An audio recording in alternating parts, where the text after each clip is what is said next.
Do you understand how you can possibly have feminism in a pivot. world? If you're going to keep interrupting me, I'll just ask for time. I'll ask my question after you're done. Because if I interrupt you, it's a big problem. But apparently, I can't speak. I need to participate in order for this to be a conversation, Kyla. Pakistan's economy sucks so bad, even though the birth rate is high, is because they are a Muslim nation with the highest rate of inbreeding in the world. Oh, I forgot brown people. How did I not think of that? Your field of psychology that you got your degree in is so oversaturated. We have, and it's almost all women. It's like 88% women. Not going to deal with the golfs, though. We're just going to run from that one. I'll just come back to it. It's fine. I'll write it down. You have to hear. I'll write it down. It's okay, James. I'll write it down. Adderall. Rachel, famous biologist here, by the way, knows a lot about CRISPR, I'm sure. Did you know that that's what the technology is called, by the way? It's CRISPR. Yeah. Thanks, Mrs. Turner. Look, baby girl, you're gonna love when I go through your book. I okay? love when she educates me. All right. It's my favorite. When did Hypatia? Who's Hypatia, by the way?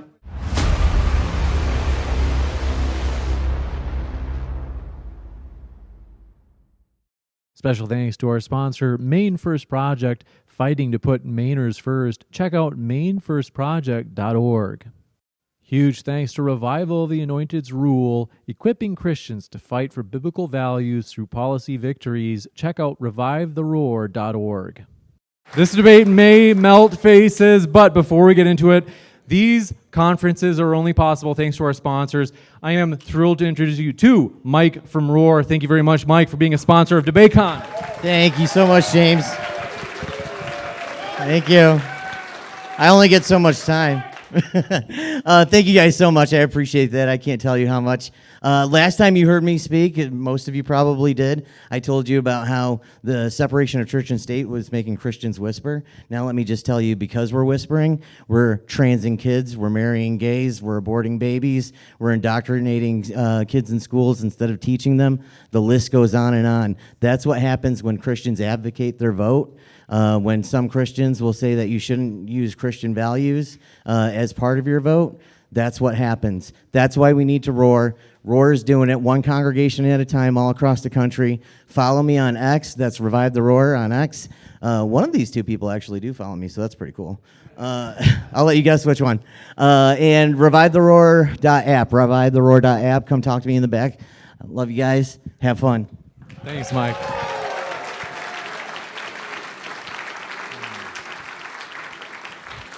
Check out Roar and Maine First Project at the back table there. And with that, we're going to get into our debate. If you haven't already, please do silence your phones so there are no distractions.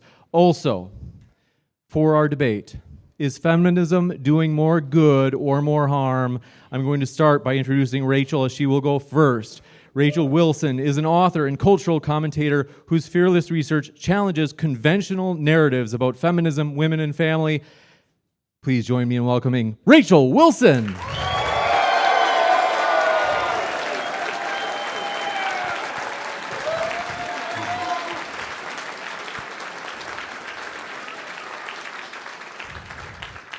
And on your left, we are pleased to welcome Kyla, also known as NotSoErudite. She is a thoughtful commentator who brings psychology, social science, and careful analysis to debates about gender and culture. Please join me in welcoming NotSoErudite.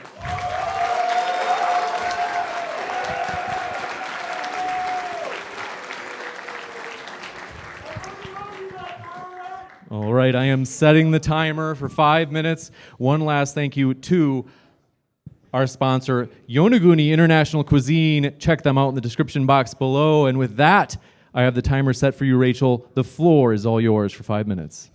James, Kyla said she's okay with 7 minutes. I probably won't need the full 7, but just thought I would let you know that. I'm probably just going to go a pinch over 5. You got it. Okay. All right, so is feminism doing more harm than good? I'm going to say, of course, that I think it's doing more harm. Let's take a brief review of what we've gotten so far from feminism and its 6 pillars of propaganda. So feminism inverted the Western social order in roughly 1 century through its 6 primary pillars and a 7th that I'm going to introduce to you today. We've got sexual liberation, abortion, vilification of men, no-fault divorce, demonization of tradition, and either rejection or reinvention of Christianity.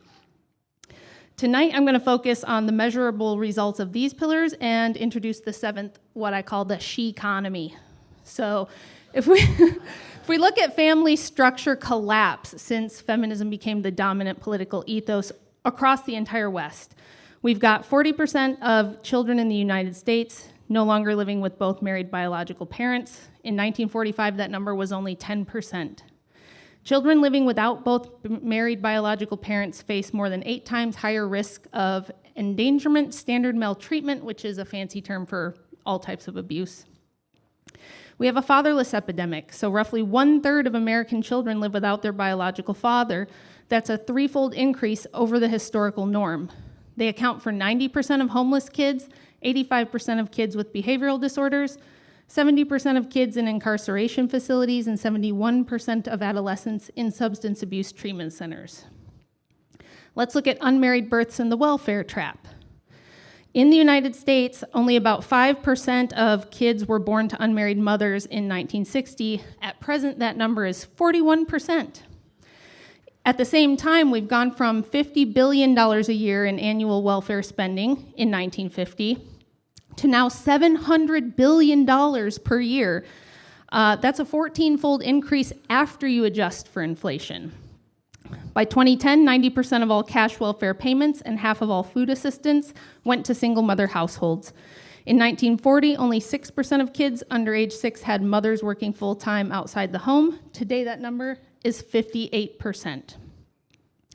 So you guys have probably heard all of those kinds of stats from me a lot in the past, but let's talk about the she-economy, which is the 7th pillar.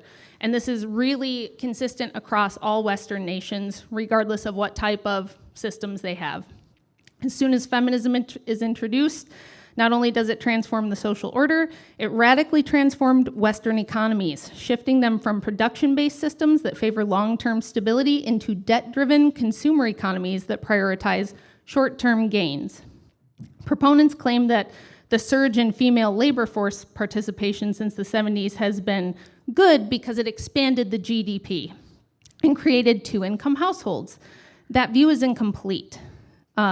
With the election cycle coming up, affordability, housing shortages, inflation, and labor shortages are going to be talked about a lot, so this is a good moment to discuss this. So who actually builds the economy?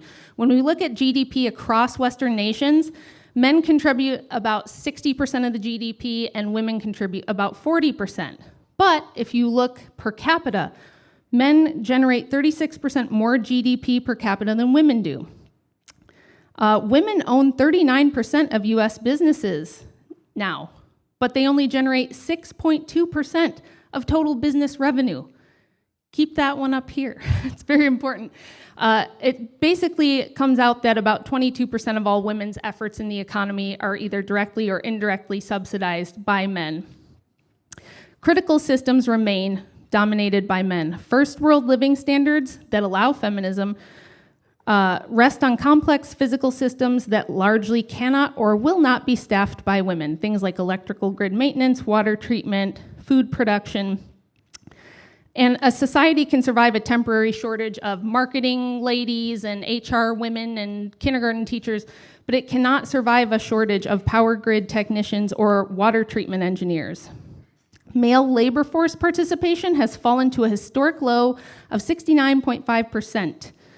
So that's almost 1 in 3 men are out of the workforce right now. So what's the labor force cost of abortion? One of the main things that feminists care about. They don't care if they have every other right, they care about abortion. It's their main measure of women's freedom. We've had 63 million abortions in the US alone since Roe v. Wade.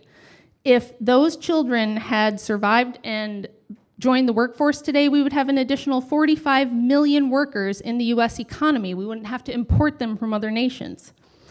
The cost of abortion is 425 times larger than the earnings that the mothers would have lost by carrying the children to term. So yes, women make a little bit more when they don't have kids, but it's not even close to what you'd get if they had children who grew up and joined the workforce. So women's achievements in the economy are subsidized. Men pay roughly 60 to 75% of income taxes. Progressive tax codes mean the top earners, predominantly male, fund the vast majority of public infrastructure, universities, and social programs. Women get 60% of all higher education dollars because they are the majority of students on campus now. But if you look at fiscal return on that investment, governments get most of their money back from this smaller pool of male laborers, mostly because they make more money and they work more hours. So it's like a structural transfer where public services, education, and grants that enable women to enter and remain in the workforce are funded disproportionately by male tax dollars. So in conclusion, the irony is that feminism has given us broken homes, fatherless children, rising mental illness, demographic decline, and a generation in which nearly a third of Gen Z was aborted before they could ever be born.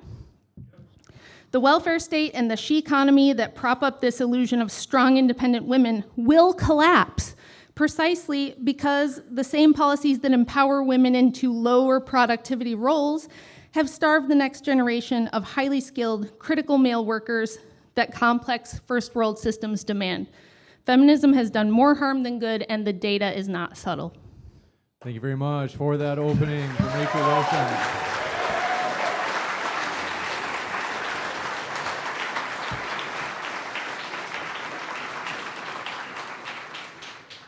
I've got the timer set for you, NotSoErudite. That was 6 minutes and 45 seconds. The floor is all yours. I'll start it on your first word. Sure. Feminism, I'm sure you guys won't be surprised by what I say, has done more good than harm. At its core, feminism is the extension of a simple moral principle. Women are full human beings entitled to the same basic dignity, liberty, legal protection, and opportunity as men. That principle is not foreign to the American tradition. This nation was built on lofty ideas rooted in Christian theology, in Roman law, and Greek philosophy. From those traditions came our understanding of human dignity, citizenship, justice, and government under law. Feminism belongs within that inheritance. Once a society accepts that people possess inherent worth and that the law should protect their liberty, the question of women's rights becomes unavoidable. That is why feminism is necessary. In a nation committed to freedom, some form of feminism is also inevitable. Women did not begin asking for rights because a university, foundation, or political organization manufactured their dissatisfaction. They encountered the principles their civilization already possessed and asked for those principles to apply to them as well. At the most fundamental, the feminism I am defending is the empowerment of women and the promotion of femininity as something worthy of respect and social value. It does not require women to live in one approved way. It asks that women possess enough security and authority to build lives that reflect their talents, obligations, and convictions. It also insists that motherhood, care, and traditionally feminine contributions should not be dismissed as a lesser form of human achievement. There is an important difference between protection and dependence. A woman whose security rests entirely upon the goodwill of a father or husband may be safe when that man is good. But human beings are fallible, as we all know. Men can be cruel, negligent, absent, or irresponsible. A legal system should not assume that every woman will always have a benevolent man standing between her and disaster. The ability to own property, retain earnings, receive an education, participate in government, and leave a dangerous marriage are not indulgences. They are safeguards against the ordinary failures of human character. Feminism did not invent abuse. It didn't invent abandonment. It did not create unhappy marriages. It gave women greater power to survive circumstances that already existed. Nor did feminism suddenly cause women to begin working. Women have always worked. I'm sure Rachel will probably agree with me on this. Their labor took place on farms, inside family businesses, in factories, and within the home. Poor women rarely had the luxury of avoiding work altogether. The major transformation was not simply that women entered the workforce. It was that more women could prepare for sustained careers. Education became an investment in a future rather than an accomplishment expected to end at marriage. Women could develop the talents that earlier societies often ignored or confined in a very narrow range of uses. Society gained enormously from that change. Women became doctors, scientists, lawyers, entrepreneurs, and public officials in far greater numbers. Their intelligence could serve institutions beyond the household without ceasing to benefit their families or communities. None of this means that every feminist has been smart or wise. Some feminists have treated motherhood as a burden rather than a vocation. Others have shown hostility towards marriage, religion, men, or femininity itself. I have no interest in defending every slogan produced under the feminist label. A movement that has existed for generations includes millions of people who will contain foolishness alongside those people. But that is not the question before us. The question is whether the broad historical movement towards women empowerment, legal equality, education, and political participation has produced more good than harm. I believe the answer is clearly yes. The anti-feminist case often gathers every modern social problem and places it at feminism's feet. Divorce, failing fertility, loneliness, and declining happiness are treated as the predictable cost of women's freedom. That explanation is far too simple. The same period contained enormous economic and technological upheaval. Industrialization alone altered the household entirely. Urbanization weakened older community structures. Contraception changed family planning. Housing became more expensive, and the economy shifted away from manufacturing, while globalization and secularization changed the character of public face. Feminism participated in the modern transformation, but it did not independently cause everything that follows it. The fact that two developments occurred at the same time does not establish that one produced the other. We should consider the societies people most consistently choose to live in.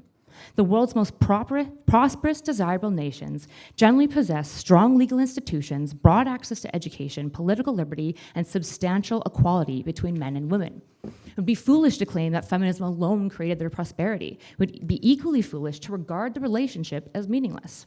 The nations most committed to human development tend to extend freedom and opportunity to women because both commitments arise from the same conviction. Human potential should be cultivated rather than needlessly suppressed. This is part of the triumphant nature of the human spirit. People want to learn and contribute. They want to build meaningful lives that they and their loved ones can live in. A society flourishes when it gives that spirit room to breathe.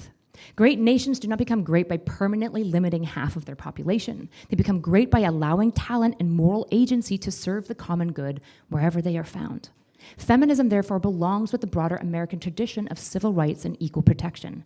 It reflects the belief that inherited hierarchy alone cannot justify domination. Choice matters because virtue requires agency. The ability to act otherwise. Obedience may reflect goodness, but it may also just reflect powerlessness. We cannot know which one it is when coercion has already decided the matter. The feminism I am defending tonight is not the claim that every difference between men and women is discrimination.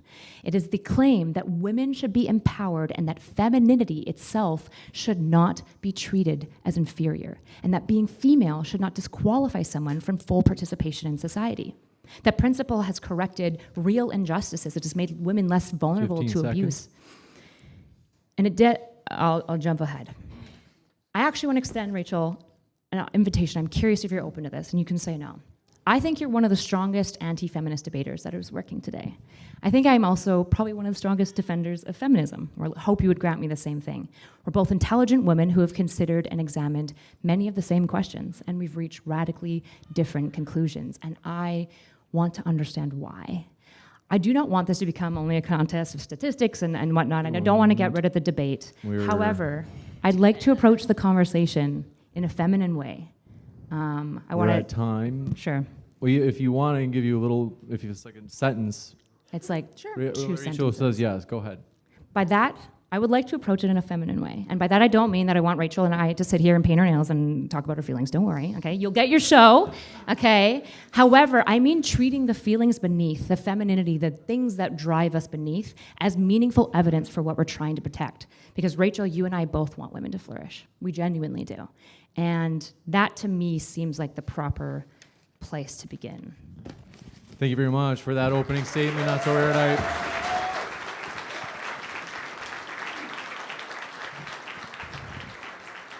With that, we'll jump into the open dialogue. We'll let this be as organic as you guys would like.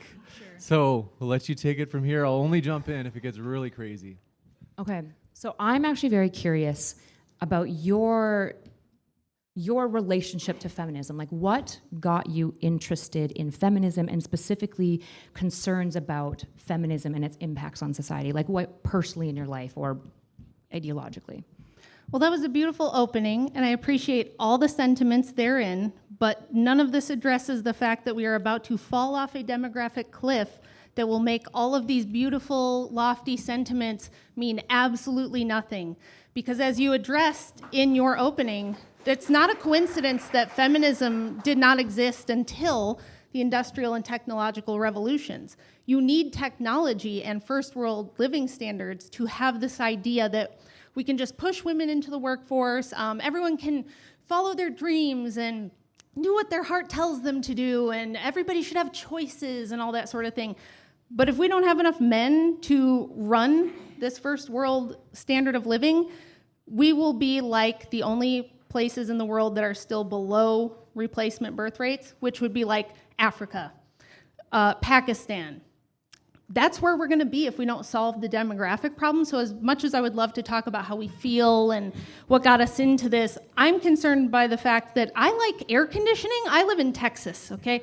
I like power, I like infrastructure, and we won't have that if women don't start producing the next generation of workers who can maintain the standard that allows women to even think about whether they want to have babies or become doctors. Okay, yeah, if you want to just do the boys' way, we can just do the boys' way. I don't think it's inherently male to have concerns about the rational, real-world implications of what's happening with feminism. It's a joke. Yeah, okay. yeah, I don't... Okay, so let's maybe get into the starting point then for you. So at what point, what's the period you think is most prolific for feminism really changing the she-economy that you described? Is there a window of time? Would be the 1970s. What happened in the 1970s? I'm glad you asked. You're so welcome. We're tag teaming this, really. What happened in the 70s was we had just been through the Vietnam War, which was very unpopular and extremely expensive, and the U.S. Treasury needed more income tax coming in. And this was at the exact same time that the Rockefellers and the Fords created gender studies. They passed Title IX and started handing out college scholarships and funding for women to go to college like candy, and we saw over 20% increase in females in the workforce just in that decade alone. By the 90s, women were on par with men. And what happened at the same time as that is Roe v. Wade and the birth control pill. So women started and the gold standard getting removed. That one's kind of important too. What's that? Well, the gold standard got removed as well. Sure. I don't. Well, that's economically super important, right? It's important, but What I do don't you mean think it's important? We fundamentally changed our relationship from the gold standard, the petrodollar, under Nixon in 1971. But that's not why women joined the economy. That's But that not why might women explain economic started. changes, no? No, it doesn't. The gold standard. Because what you're not understanding is it's about the birth rate. It's not that women working is a problem if they were still having 2.2 or 2.5 babies per woman. But when you tell women, hey, spend all your fertile years going to college and starting a career and don't even think about settling down and having kids until you're 31, which is the average age that a woman is having her first child now, that's a serious problem. And we have historical examples of countries who've gone through this. Russia is a great one. They made abortion legal and paid for in state hospitals under Lenin, and it was so bad, like the demographic cliff was so bad for Russia that by the time Stalin came to power, he had to roll all of that back. But because they were communists, they wanted to push women into the workforce. You need workers to have communism. Women needed to be working, and they tried to do women workers and pronatalism at the same time. It did not work. They've never recovered all their economies birth need rate. workers, right? The most important piece of basically capital investment Sure. is human Which is human why capital. you could also look at South Korea, which is a very capitalist, Western-style economy, but has also been taken over by feminism, and they have 0.7 births per woman right now. So- There's not going to be a South Korea in the next 20 or 30 years if they don't turn it around. I'm curious, what's the number one correlate to declining birth rates in a nation? Women's access to higher education. Correct. Yes, women's access. It's actually everyone's access to higher education. So I'm curious, would you consider Saudi Arabia particularly feminist? Not particularly feminist, Qatar? no. But no. Okay, so the Gulf states also have declining birth rates, but feminism isn't causing that. What's happening there? Because they've started They've started. Saudi Arabia, famous Yes. for feminizing. Qatar, famous for feminizing. They have started letting women work. They've started allowing things like birth Their control. birth rate's It's been more declining subtle. for a long time. Actually, it's below replacement now. Yes, everybody in first world economies where there's urbanization, industrialization, as I explained, that's what enables feminism. So isn't it urbanization that we're blaming here? Because I feel like there's an not interesting until thing. you push women into the workforce and they stop having kids. Again, if women were working as nurses and still having 2.5 kids per woman, I would have no problem with it. But nothing you're addressing tells me what we're going to do about this. Well, nothing What- you're pointing how is to your- says it all falls at the feet of feminism, right? What you're pointing Why to did right the women now stop having babies? because of modernization through increased education. Saudi Yeah, Arabia, because they're- I'm so sorry. As much as you might want to insist Saudi Arabia is feminist, it's certainly not. In fact, do you know why women in Saudi Arabia are pushed into education? It increases their dowry value. That's why. Because it's like That sounds like an Islam problem. Well, Victoria, England did this as well, where essentially they view proof of education as good genetic stock, so it makes that wife a more valuable woman. So Right, I but don't know what's nobody had a feminist birth about rate that. crisis in Victorian Well, England. the thing that you have to disentangle here is why is Saudi Arabia having the same problems that you're falling at the feet of feminism? And I'm saying it looks more like modernization might be the problem here. And Saudi Arabia certainly has both modernization, but it certainly doesn't have feminism. So you're going to have to answer The the Qatar CDC Gulf and the problem. United Nations both say that the main correlate for declining birth rates is sending women to college and sending them to work. I didn't And disagree with that. As a mother That's just not of 5, feminism. as a mother necessarily. of 5, you cannot have more than maybe one child and work full time because you have to outsource motherhood to daycare, which Why? is expensive. What do you mean, why? Why do we have the runaway cost issues in America? Runaway what? Cost issues in America. It's not runaway cost issues. It's the fact not? that It's not affordable right now. It's you tougher. can't make daycare cheap enough for it to offset the cost of a woman working full time. That's math. How are you typically going you- to make daycare cheap enough that a woman can have 5 babies and work a full time job? And why would you want that? Well, Why issue- don't we want mothers? Any mothers here love having to send their kids to be raised by someone else all day? Do you well, guys the question like that? again, you can narrativize, but the question I'm actually trying to pose you and get an answer to is what changed in the 70s, as you claim, where women started becoming dual income earners? What changed in families? What was going on? And you were like, the gold standard. Are you asking that doesn't what? matter. No, I'm telling you exactly what happened, and this is not me. This is the U.S. Department of Labor, the U.S. Department of Commerce. All the sources in my slides say that in the 70s, the reason was because we had a huge income tax deficit because of the Vietnam War.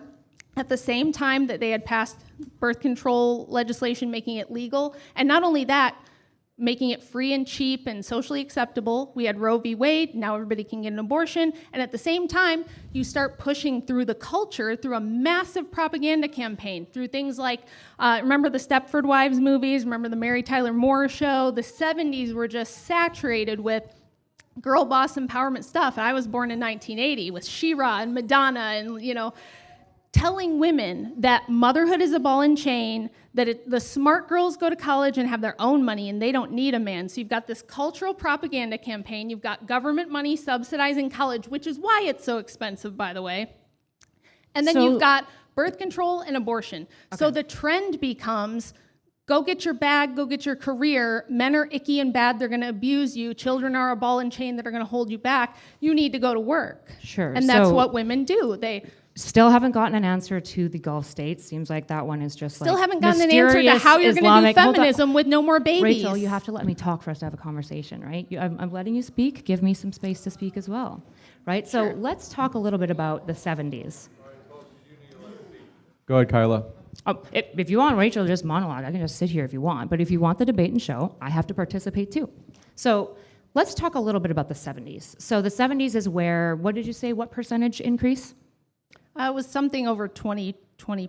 Until 20%, so 70s to what? What was the 20% point? Was it the 90s, 2000s? No, just in the 70s alone, I believe it went up. No. Female labor force participation went way up in the 70s. It was So I'm the gonna- biggest jump, and then it continued in the 80s and 90s, Yes. and now we Yeah, have so- about equal okay. numbers. So I'm going to show you a beautiful thing that we can do in the world, okay? This is a graph. This is a very, very wonderful graph that makes your point look true. This is to your point, okay? So we've got 1975, we've got 39%. It's from the Bureau of Labor Statistics, okay? You're gonna love it. And by 1990s, we have that almost 20% jump to 58%. And look how steep that looks. Very spooky, spooky graph. The issue with cherry-picked data is that if you zoom out and include all data that's relevant, suddenly spooky lines don't look so spooky. In the 70s, nothing magically happened at all, actually. We had a consistent trend of women since the 1950s going into workplace, particularly married women, because unmarried women always participate in the workforce. Yes. If you actually want a spooky graph with a big jump, the major points when women entered the workforce at astronomical numbers, was a 10% leap in like 4 years, is this graph. It was World War II. This is the only notable moment. If you'll notice on this graph, it's all the same trend line. So if you're gonna blame everything Wait a minute. Hold on, let me finish my thought, then you can attack it.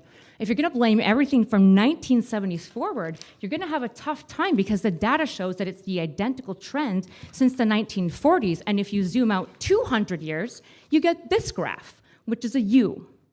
So once you actually look at the whole comprehensive story, your narrative falls apart really quickly because nothing remarkable happened in the 1970s except for one thing, and I'm curious if you know what actually happened in the 1970s. Well, instead of playing pop quiz Kyla, first Good of one. all, here's my So good. it's just your typical debate move. I just want to be clear. If you don't know what do you words, think happened to this? What do I'll you let you think finish, about sorry. this? What happened here? Okay, I just want to be very clear before I we get thought to the we were personal. going to take turns. Well, if we're going to get to the personal in. insults, I'm just going to quickly respond. I didn't insult you. I just pointed Pop out that quiz your Kyla. strategy A is to compliment. pop Notorious quiz your compliment. opponent. It's something you do in every debate. So thank you. The front loading of saying my opponent Kyla will just happen to know way more When you're technological done being offended, information I'll and respond knowledge to the than actual me. point. I mean, know I'll you take wanted it. to have a girl debate, but I would like to stick No, to you said the boy actual debate. argument. So here we are, baby girl. You want the boy debate? We're here. Yeah, we're doing it. What happened? So what Yeah. happened in the 1970s? Again, What happened? that's so magical. What happened after World War II? What To happened all after those World women War II? who went to work, They what s- did they do? it Did went they go down- back home? 5%. Yes, they did. Well, They went back 5%, home. and then look, the same line of best fit from before World War II. Because you know what made women go back into workplace? Access to new technologies that made it easier to go back to the workplace. Of course. That's what made them go back. You haven't heard me say this the 3 times I've heard it. Industrialization and technology allowed for this. Yes, obviously. But we want that to throw it doesn't at the feet of address my feminism. point. That doesn't address the point of what you're going to do about the demographic cliff we're about to fall off of. We can Do get you there. understand how you can possibly have This is a feminism in crazy a pivot. world? If you're going to keep interrupting me, I'll write I'll it just down. ask for time. I'll ask my question after Because you're done. if I interrupt you, it's a big problem, but apparently I can't speak. I need to participate in order for this to be a conversation, Kyla. Ideally, yeah. So when you monologue for 5 minutes straight, yeah, typically I need to be able to respond. we don't have to spend 40 minutes on what happened in this decade or why women worked. The point You of certainly don't want to. Again, Yes. the point of everything we're hard for your talking about narrative. here is that, yes, thanks, James. Nothing you're saying addresses the fact that we are about to have a collapse of our first world standard of living.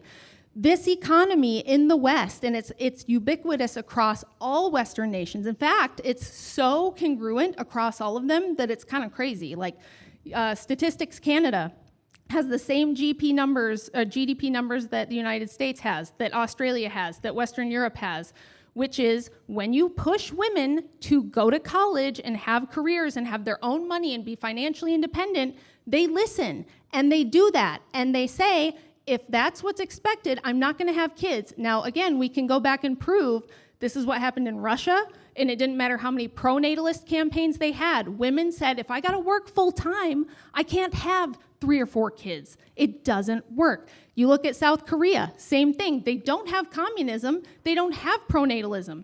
It's a capitalist Western-style economy, and they can't even reproduce the Korean woman.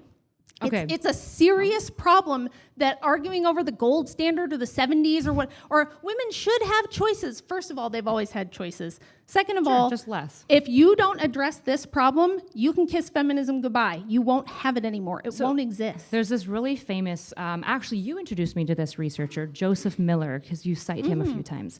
There's a great conversation that the anti-suffragettes had where they insisted that, oh, by God, if the feminists, if all this happens, the world is going to collapse. People have been insisting that the world is going to collapse in the next 10 years. I mean, the climate people as well were insisting that we were going to die in the next 10 years as well. It's just fear-mongering that's not typically based in reality. Now, I know you want to run away from counter information that is disconfirming of your narrative, but you still need to deal with the Gulf states, right? Qatar having declining birth rate. It's not feminism. Is it's that a first world modernization. country you want to live in? No, I want to live here, which has feminism and a booming GDP and one of the best countries on the earth. That's why I'm here. Well, what are we going to do? Yeah, it's great. It's great right now, but your field of psychology that you got your degree in is so oversaturated. We have, and it's almost all women. It's like 88% women. Not going to deal with the Gulfs, though. There's We're just going to run from that one. I'll just come back to it. It's fine. I'll write it down. You have to hear. I'll write it down. It's She okay, just James. I'll write it down. You have to be able to hear- we have- Adderall. Good one. It doesn't address the problem that you have, which It's Red is Bull, the though. paradox of pushing women into work and telling them to be career women like you, and then they don't have children. How are you going to perpetuate the next generation? Do you realize that the complex systems first world economies rely on can only suffer about a 5% loss of skilled male workers? And right now in this country and all across the West, we have all of the Gen X and Boomer men who know how to run complex water sewage treatment centers, keep the power grid up and running.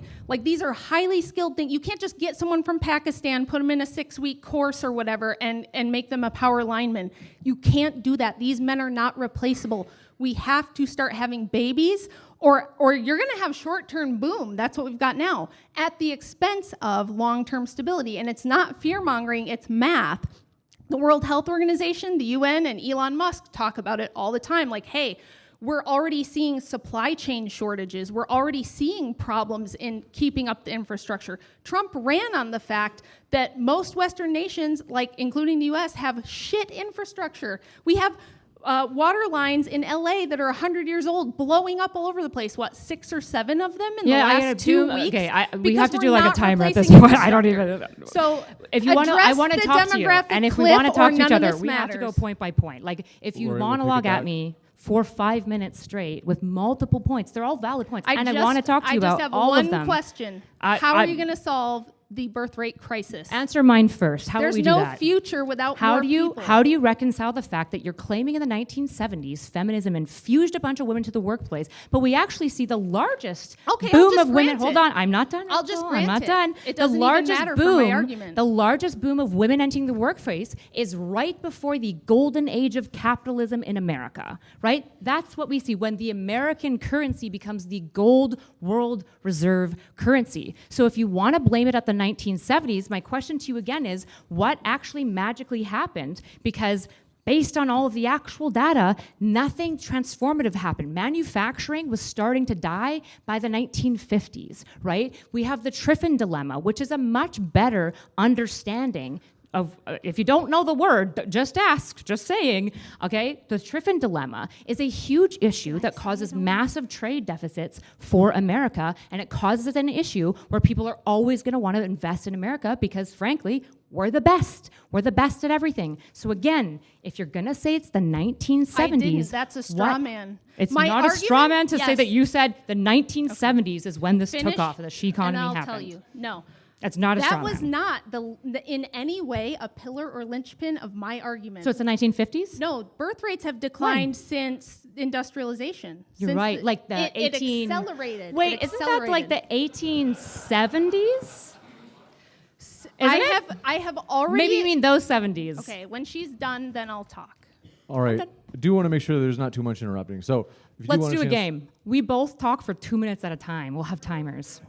How about that? So condescending. I appreciate that, but Keyboard I'm warriors. okay with keeping it organic as long as there's not too much interrupting. Mrs. Turner, Is it my turn to Well, speak? Can I talk, teacher, please? As a gent, because you're the only person actually being sane right now. If she talks for 7 minutes straight with multiple points, Just do 2 minutes. It's fine. I have well, sure. one I more. just Do want to 2 let's go minutes. point by point. All right, you guys agree on that? That's progress. All right. You guys Also, are both you're okay welcome- with the 2 you're minutes. welcome to interrupt I'm me, like, setting when you the need to. timer. Give me 1 second. And Rachel, you want to go first?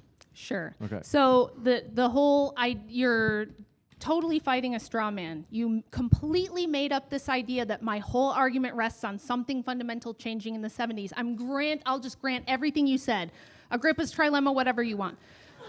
Good one. Birth rates have been on the decline since industrialization. I didn't say that no women ever worked before the 70s. I said that's the point where it really accelerated and took off and became mainstream, totally socially acceptable, the norm. Now, if you're a stay-at-home mom, that's the weird, creepy thing. That's when that changed. Doesn't matter.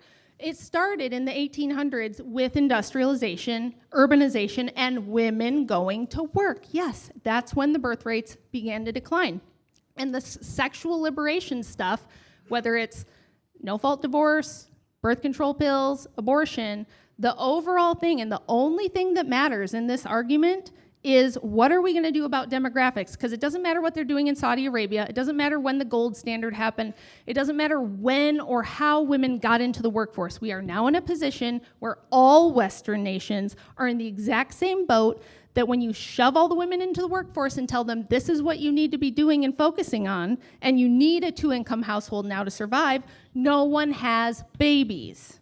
Do you think that that's not going to be a problem? I think that I think that we absolutely Kick need it to over to incentivize. Kyla. Just to be clear, I'm going to give you full 2 minutes. If you want to use all of it, you can. Otherwise, you can kick it back to her when you want Here's to. what I'll say. Let's just talk.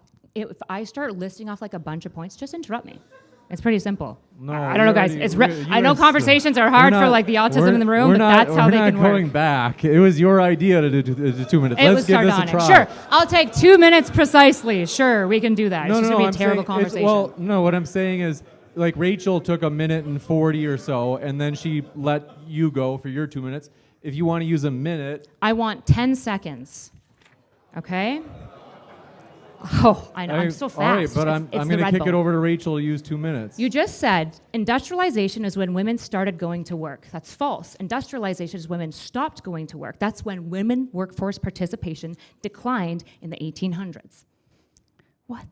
Okay, so Hard for your narrative. it's no. When you talk about women working, nobody thinks that working on your family farm or in your family business with your husband and your dad and everyone, nobody thinks, when we say women going to work, we're talking about dad leaves the house in the morning and goes to his place of business, mom leaves her house in the morning, goes to her place of business, and the kids get sent to daycare or public school.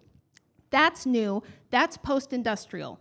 Nobody thinks that agrarian pre-industrial society where you're working the farmstead with your husband is women going to work. They were having 7 babies on average before industrialization per woman. That was fine. Even post-industrialization could have been possibly sustainable had we not introduced sexual liberation, sending women to college, delaying the first birth until you're 31. That is doom. It's demographic doom, and you don't have a way out of it, and you don't have an answer for it, which is why you want to talk about anything else. Speaking of wanting to talk about anything else, still haven't gotten an answer to the 1970s question, which again, I granted it. You can laugh. I granted it. It is a hinge point of your narrative. It's not. It I is. granted it. I You're asked you when. completely I right. asked you You're when. completely Hold on, right about hold the on, 1 sec. 70s. I'm just going to grant that you get the whole order in kit the and caboodle, crowd. full point for you. Now, All what right, are you going to do folks, about I need you to, demographics? just so the speakers can be heard, I do need you to keep it quiet in the audience.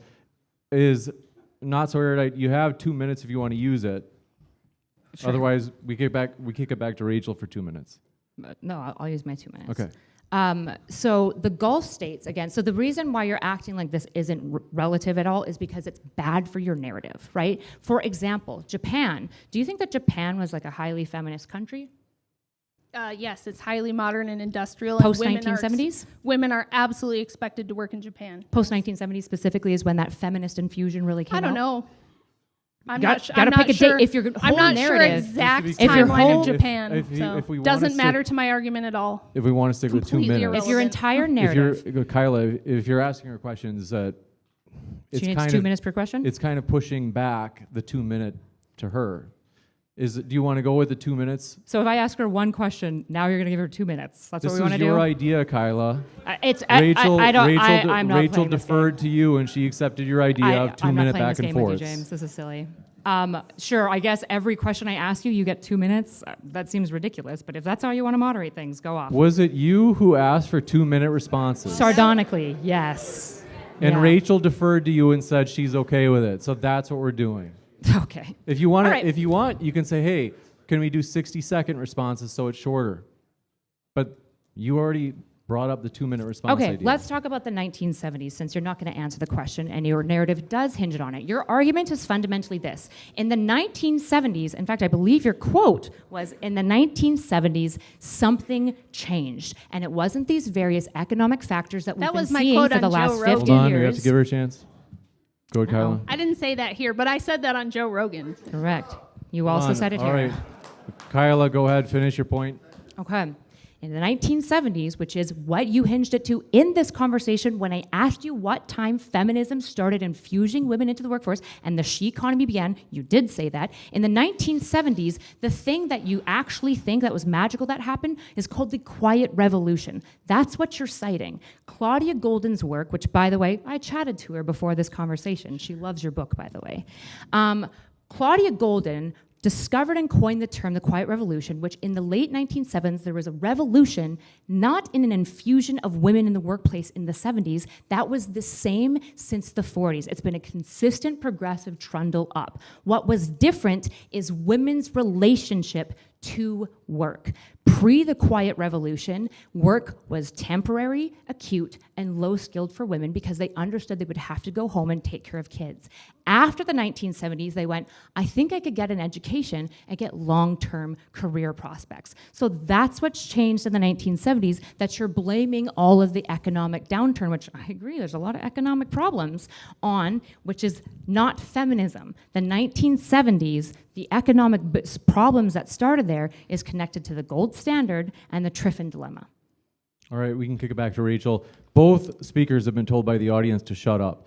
So, Bob, if you can do me a favor, come to the front, is the next time someone does something like that, we're going to take them out of here, regardless of which speaker they're saying it to.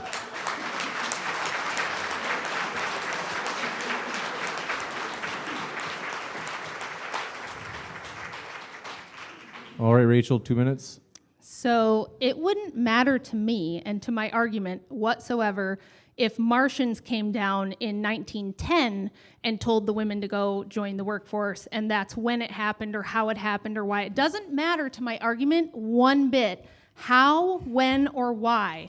It just matters that in every nation on planet Earth, when you send all the women into the workforce in huge numbers, they stop having kids. And what happens is what happened to Russia, what happened to China, what happened to South Korea, which is you don't have a future anymore. There is no next generation to continue on. There is no future if you don't show up for it. So if you think you can continue this first world industrialized type of economy that you moved here for because you love the United States, you said we have problems, I agree. I'm not blaming like economic problems on women. I'm saying, well, it's extremely inefficient, and it's basically all propped up by men's tax dollars, as I proved in my opening. But it wouldn't matter. Like, I could just grant everything you're saying. It wouldn't affect my argument whatsoever because we still have this problem, which is, do you want a future with human beings in it, or do you want more crumble cookies and more psychologists and more interior designers at the cost of a future generation that can maintain first world infrastructure and complex systems that feminism relies on? Gotcha. I want you to answer that question.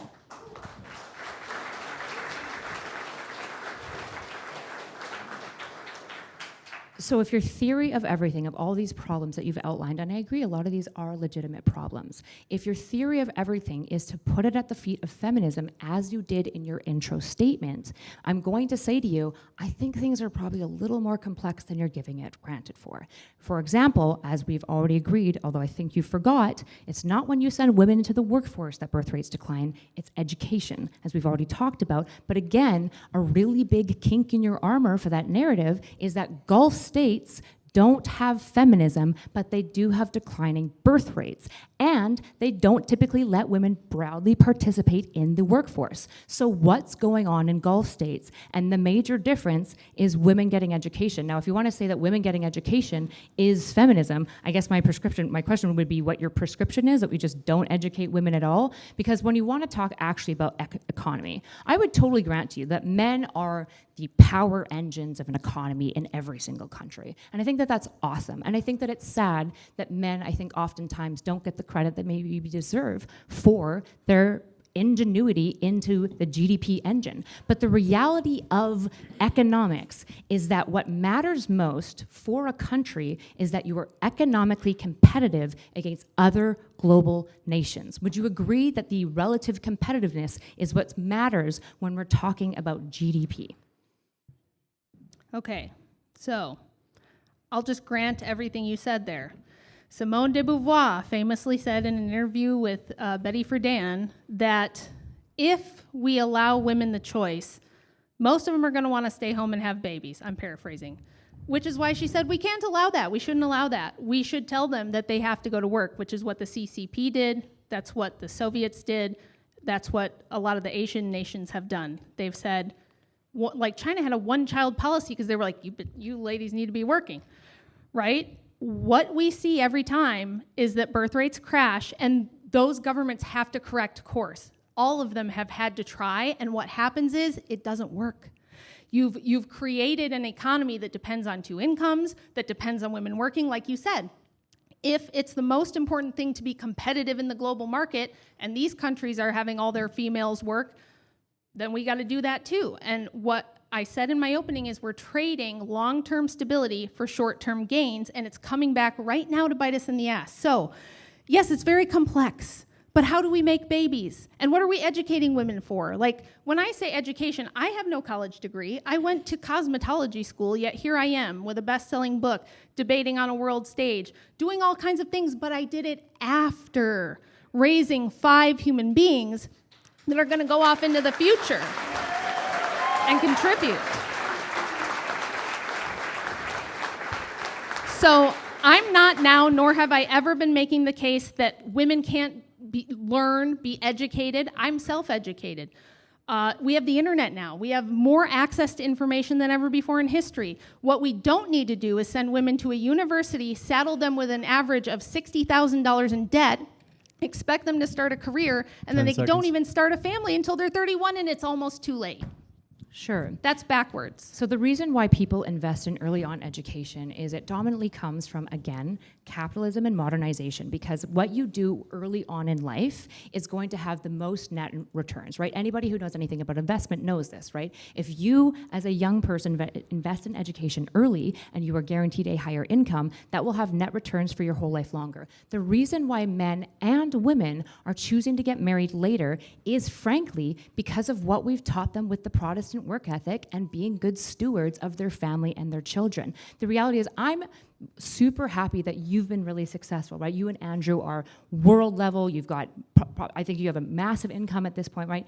That, your story isn't everyone's story, and it can't be, because not everyone can be a best-selling author or a world-traveling debater. The reality is that a lot of women who opt for the postponing education typically never go back to it. They never actually end up achieving, and it's really, really hard, actually, to be 36, no background of education, you haven't worked in years, to try to vie for now career prospects that will be sufficient enough to fund you and your child. I agree that the dual income issue poses the biggest issue for families, and it poses a problem for men and for women. And the reason that that's happening isn't feminism at all. It's runaway inflation, right? It is dominantly low, it's called the K-shaped economy, right? You have people who are lower income, they have less ability to negotiate wages because it is actually more profitable for businesses to offshore manufacturing because of the Triffin dilemma. If you can build a $2 toy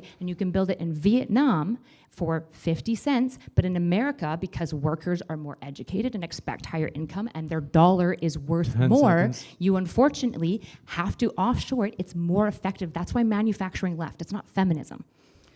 Well, a lot of early feminists wrote a lot about how once we achieved full Marxism and communism, because feminism is, there's a capitalist side, that's what my first book was about, but the second one is about the Marxist communist side, which wanted to destroy the family so that we could have women workers and we could have communally raised children where everybody's loyalty is to the state, and nobody can pass down private property or anything like that. When you send all the women to work early and you tell them they have to go to college and they invest all of their fertile years, those feminists over 100 years ago saw that this was going to be a problem, and they said, in the future, our main obstacle is going to be biology. We're going to have to overcome biology. We're going to have transgenderism. We're going to have artificial wombs. We're going to need some way of dealing with the demographic cliff that's caused by pushing mothers out of motherhood and into the workforce, because you can't do both.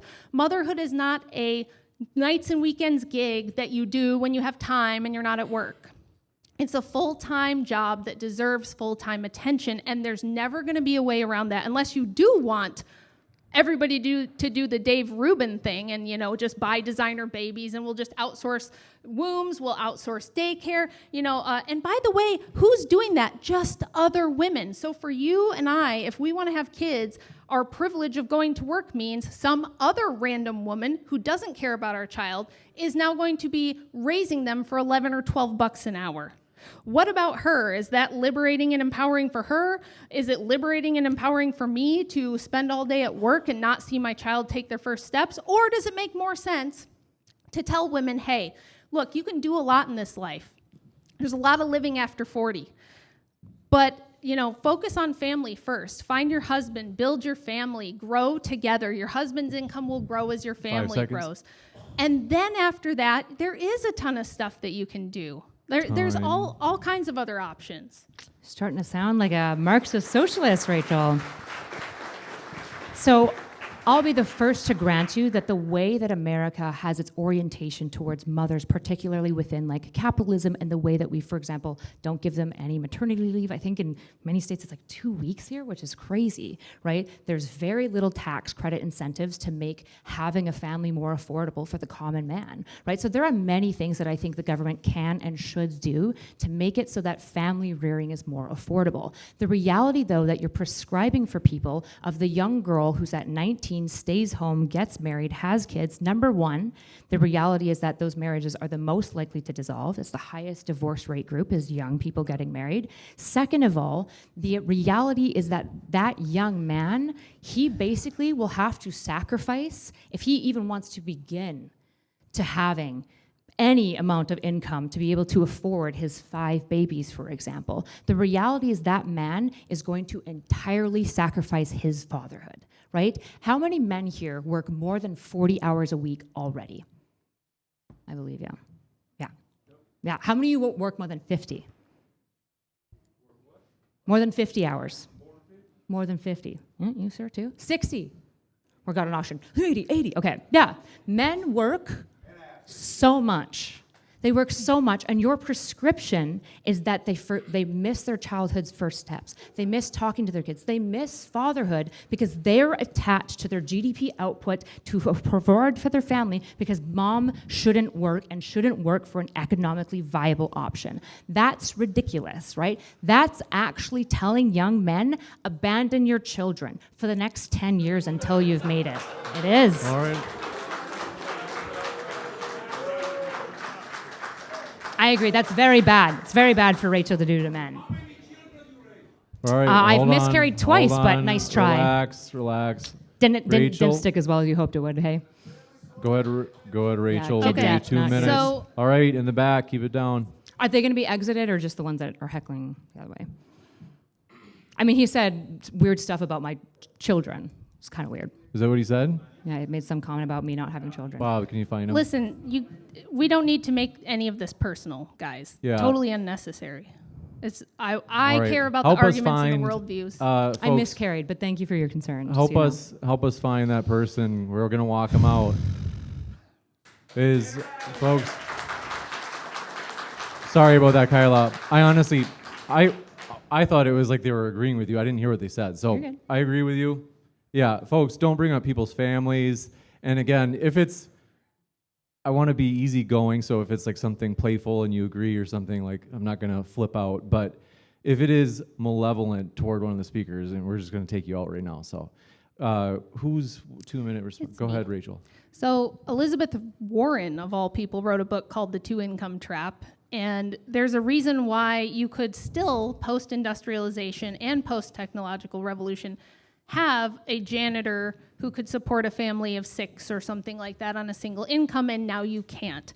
Yes, there's lots of economic factors, but the biggest one, and the one that's different than every other economic downturn throughout all of history, is that when you push, and this is, proponents of feminism actually say this. They say, oh, it's great when you send all the women and the moms to work, you get this much higher luxury standard of living, you get a higher GDP.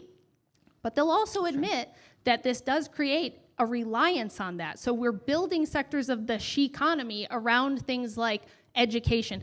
Women dominate healthcare and education over every other type of job, and then everything else is like cottage industry stuff like Etsy. Like I have an Etsy shop and I have a brownie shop. You guys see like the 5,000 different cake and cookie shops that are in every single mall now. It's like, how many of these do we need? We started offshoring all of our, manufacturing and all of that. This is all bad stuff, but it was made possible. It was made possible by pushing all the women. Now we have all this new labor. Nope. This was what the big industrialists of the Gilded Age did. Get the women into the factories, pay them cheap labor, like you said. This was the beginning. Then you passed the income tax. Now we're taxing 2 people in the household instead of just 1. Then we passed compulsory education systems. Now you have to send your child to public school, and you have to pay the taxes for that too. So the net result of all of these things coming together and creating this new great society is the daddy is your government now. Or the government's your daddy now. Sorry, I switched it. The government's your daddy now. And all those men who just raised their hand who work 50, 60 hours a week, how many of you would prefer your wife to go to work and your children to be raised in daycare so that you can work less?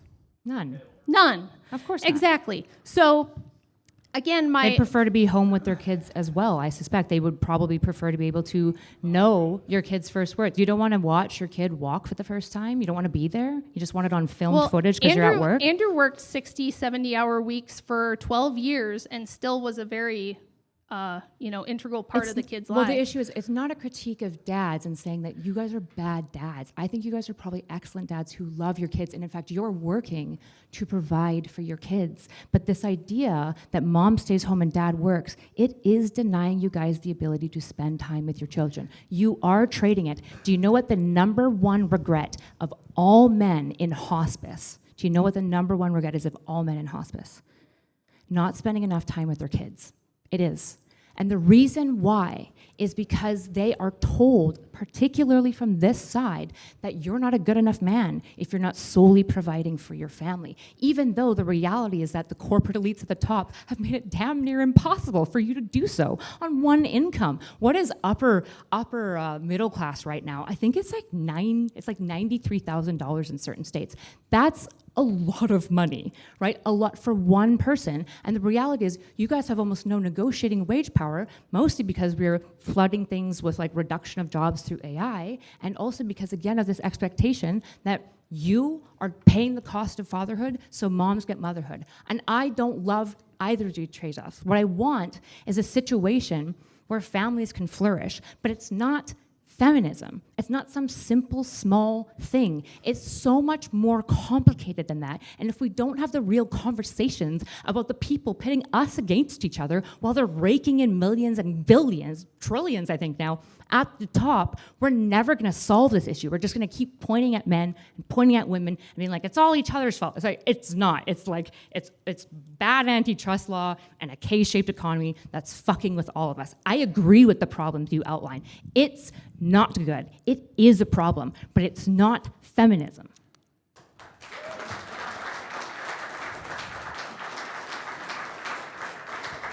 All right. So you might remember in my opening how I said that 1/3 of all American men are not in the workforce. It's a historic low male participation rate. Do you know why? It's not just automation. It's that most of these men have no prospect of marriage or family that they can see. And so they don't see any point, and they're going to stay at home and live in mom's basement and play video games where they can at least pretend to be winning the game of life. Men need challenge. They need to be able to go out into the world and overcome and become who they are. That's what being a man is. And when you send all the women to work and tell them, don't get married, that's dangerous, you'll get abused, which, by the way, is a total myth and a complete lie. All we did with no-fault divorce was shift the pool of abuse from married women to women living with their boyfriend. You are 40% more likely to be abused in a cohabitative relationship than you are if you're a married woman.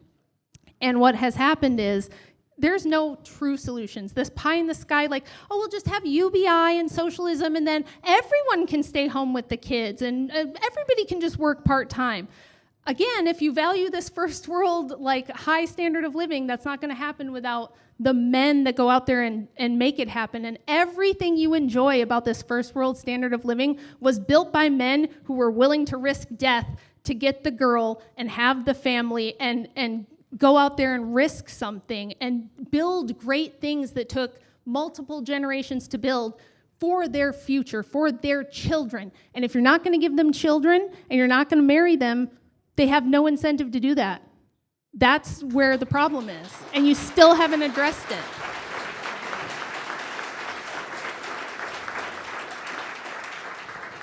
Sure. So, lots to tackle there. 1/3 of men are not in the workplace anymore. Isn't the GDP still going up? So if men are the most important for that, and they're the highest output, and women are filling in all those spots, why is our GDP still increasing while men's workplace participation is decreasing? Is that maybe because women are able to also be efficient in the workplace potentially and accommodate for some of these things? We're not doing the 2 minutes anymore.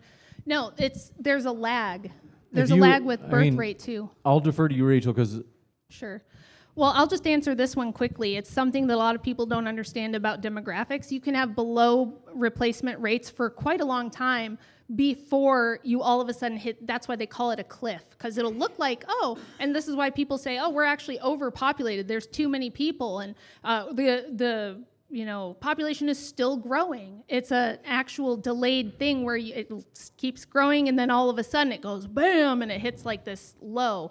And again, I have graphs on my phone I wasn't able to put on there, but if you look at Russia, South Korea, China, places that have tried this, that's exactly what you see with their birth rate. It'll go up, up, up, and then it'll sharp downturn, and then they try to get it back up, and it never recovers. So it's like a snowball effect. So yes, GDP is still going up for now. We have maybe 30 to 50 years before we hit serious trouble that we might not recover from for like many generations. Maybe. I'm sure you don't have a single source for that claim. I but that's just fine. said, look at South Korea, look at China, look at Russia. Well, that would be They great if have you would not tackle the recovered. Gulf states. But again, a really big problem with your narrative Gulf that you're states are pushing here, behind us, a big though. problem with the narratives that you're pushing here is that the Gulf states are not letting women participate by and large. They are getting increasingly educated, and yet their birth rate is still declining. So Yeah, they're women like not 70 taking all years these jobs. behind us. I do And their wanna- GDP is booming and growing because, to be honest, They're because 70 years I do- behind us. No, They'll it's- have I this do wanna- problem a I will tell century you from why I do it's wanna- booming. The reason why it's booming is because rather than allowing women to participate in the workforce at all in Saudi Arabia, Qatar, and Kuwait, what they do is mass migration. They bring in a whole bunch of people, particularly from like Trinidad and Tobago. They bring in all of these low-wage workers that they treat as second-class citizens to prop up their economy so That's that they true. can keep doing these things. So if Yes. you want to get women out of the workforce, you are going to have to fill it with something else. And it's not just going to be just men. The reality is, especially if it's a 50-year problem, you're creating an acute crisis where you will absolutely need to just bring in way more mass migration to replace all of this. But that's just the reality of what you're prescribing for people, right? So again, birth rate going down, I agree. Not great. We should probably try to fix that. But the conversation is about feminism, and you keep insisting it's feminism's fault. But again, the Gulf states easily demonstrate that it's not. Nobody looks at Kuwait and Qatar and goes, wow, the bastion of feminism. Nobody thinks that.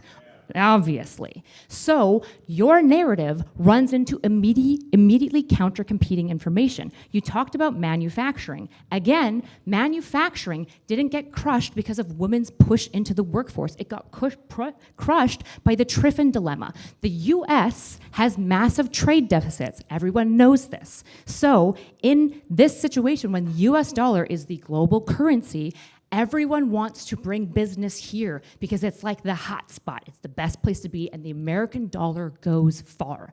Manufacturing gets crushed because American workers want higher wages because our cost of living is higher because everyone's bringing their business here and everyone's infusing cash all the time.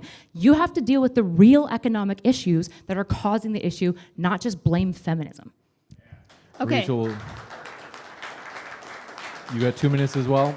I'll try this one more time. I'm not blaming every economic problem on feminism. I'm blaming one economic problem, the only one that matters, which is demographics. Gulf states. There's a lot of different, they still not have feminism. above replacement because all the women They aren't don't. working. They don't. They are under-replaced. I do the same way that They are Rachel didn't interrupt you on the behind last us. one. I want to give her the same. The whole world is going this way. So all the countries that are still above replacement, which is only a handful, are trending down. And when those people, so you said immigrants, you're right. Saudi Arabia imports their entire workforce. We're trying to do that in the West. And what happens? Number one, all the places we're trying to bring immigrants from are now getting below replacement as well. So you're running out of other people to bring over. But two, when you bring those people over from those cultures where there's no feminism into the West, within one generation, their birth rate drops to as low as the native population in the West. So you bring someone over from Pakistan where the birth rate is still like one of the highest in the world. You bring them to the UK where there's feminism. You send their daughters to college and send their daughters to the workforce. They also only have 1.5 children per woman. So no, my claim, you're strawmanning me again. My claim is not every economic problem is caused by feminism. Of course not.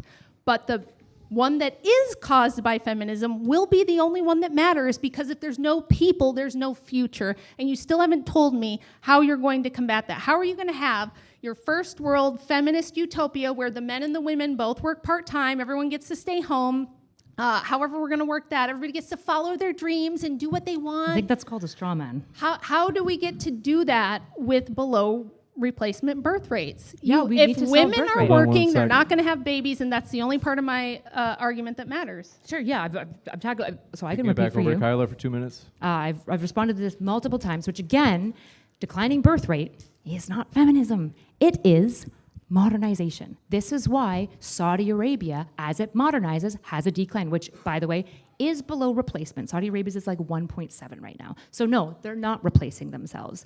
Birth rate decline is because as you modernize and give people more education, they choose to postpone marriage and they have less children as a result of it. It's really that simple, but that's not feminism. That is actually education, that's capitalism, and it's kind of the Protestant work ethic, because if there's any system that tells you delay gratification, hustle and work hard, make sure you're a steward of the future, it's probably something like a capitalist system with economic incentive to grow, grow, grow, and a Protestant work ethic that says work, work, work. That's what you're actually contending with here. Does feminism have impacts on certain things? Yeah, I think it's made women particularly significantly more choosy in like their partners, for example. But if you look at these bad college women, for example, they're the group getting married more than anyone else since 2010. They are the highest population to get married. Their marriages last longer. They have a divorce rate that's way lower than everyone else, by the way. Their children are more successful. Their children contribute to the economy significantly more. I'd love to get those ladies having children more too. Let's invest in more technologies to kind of help them increase their window of IVF, but I'm sure you're opposed to that, right? There's all sorts. Let's get tax credits. Yeah, let's laugh at it. You guys want to solve the birth rate problem unless you actually have solutions that are about modernization, because your actual enemy here today isn't feminism, it's modernization, and we're never going back to monkey. So you may as well give up on that one.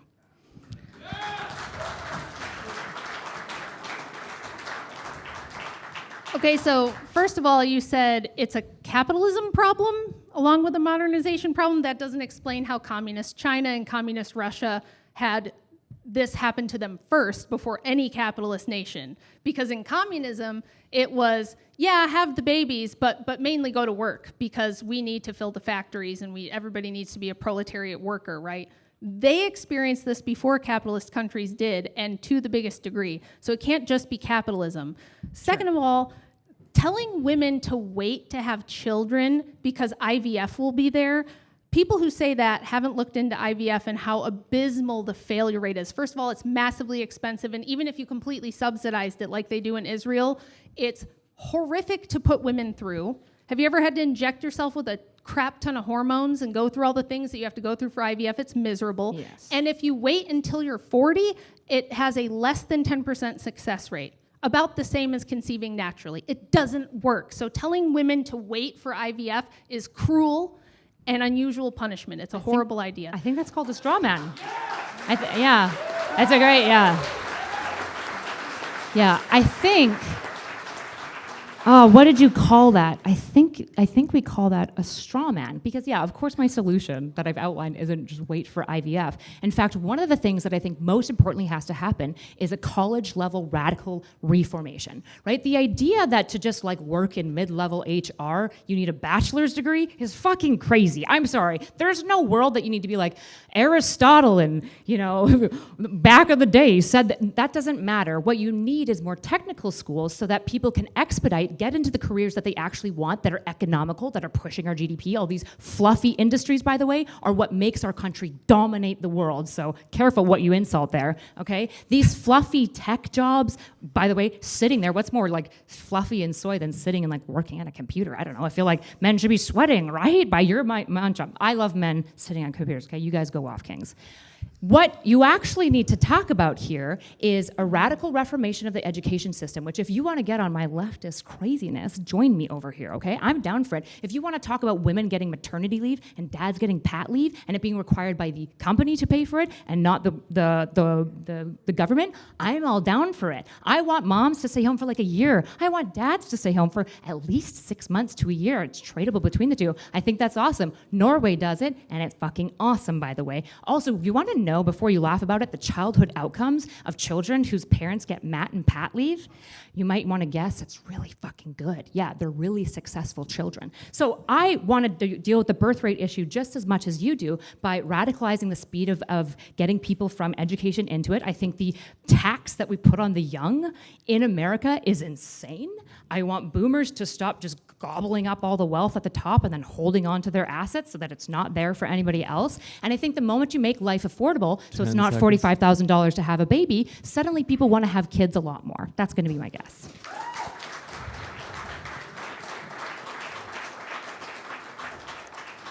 Yeah, so this is a math problem, which is why I started my opening with all those infographics for you, because you cannot subsidize your way out of this problem. In order to be able to have enough, private, but okay. We're not Norway. This is a very large country. And Well, I said private institutions would cover it. Well, you at least deal with what I'm saying. Or you could strawman. That's fine. We're doing strawman hour now. Go ahead. You can't subsidize your way out of this. You can't just, we'll just pay for people to be able to be parents. We'll just give them infinite time off so they can spend more time. I already explained this is a math problem. When you have 1/3 of men in the country not even participating in the workforce, your social safety nets are already about to collapse. You cannot add paid family leave and have everybody working a part-time job and subsidize college for everyone. This is what started the problem. The smart countries that are going to still be here and are going to be dominating in the future, I would wager, are the ones who are going to prioritize producing actual goods, including things like food, their own power. They will have energy independence. That's all male-dominated industries.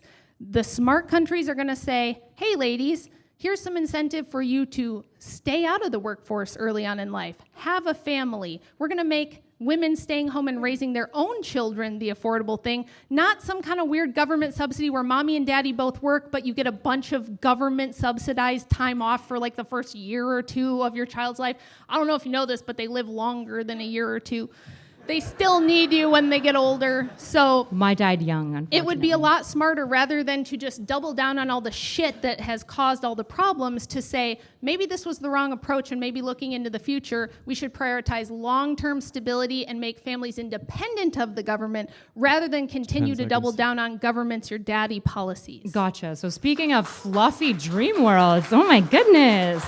Honestly, Rachel, I want to live in your fan fiction utopia too. It sounds fucking awesome. How are you going to do that though? Because it seems like, you know, if you want your economy to be successful and booming, it seems like the countries who are best at it went, well, we definitely want all people who are best at human capital to be in the spaces that they're most efficient at. It seems like, we've done things like we've tried to have comparative advantages. So we go, why have one woman at home teach 2 kids when that same woman who's really talented teacher can teach 15 kids, and that other woman who is now not teaching her kids because another woman that is wonderful and that we've regularly and we trust is teaching her children, and that woman can go and do something else successful in whatever way that she would be. Maybe it's making delicious brownies, which, by the way, don't knock brownies, okay? Never knock brownies until you've tried one, right? But when we're talking about Who the hasn't tried affordability, brownies? if you're talking about the affordability crisis, how are you proposing to solve it? Because I'm putting forward real answers, like, for example, tax credits. So tax credits for anything having to do with child rearing. Make anything associated, diapers, for example. Make a tax credit. That's not the taxpayer paying for it. That means you don't have to pay extra for it, right?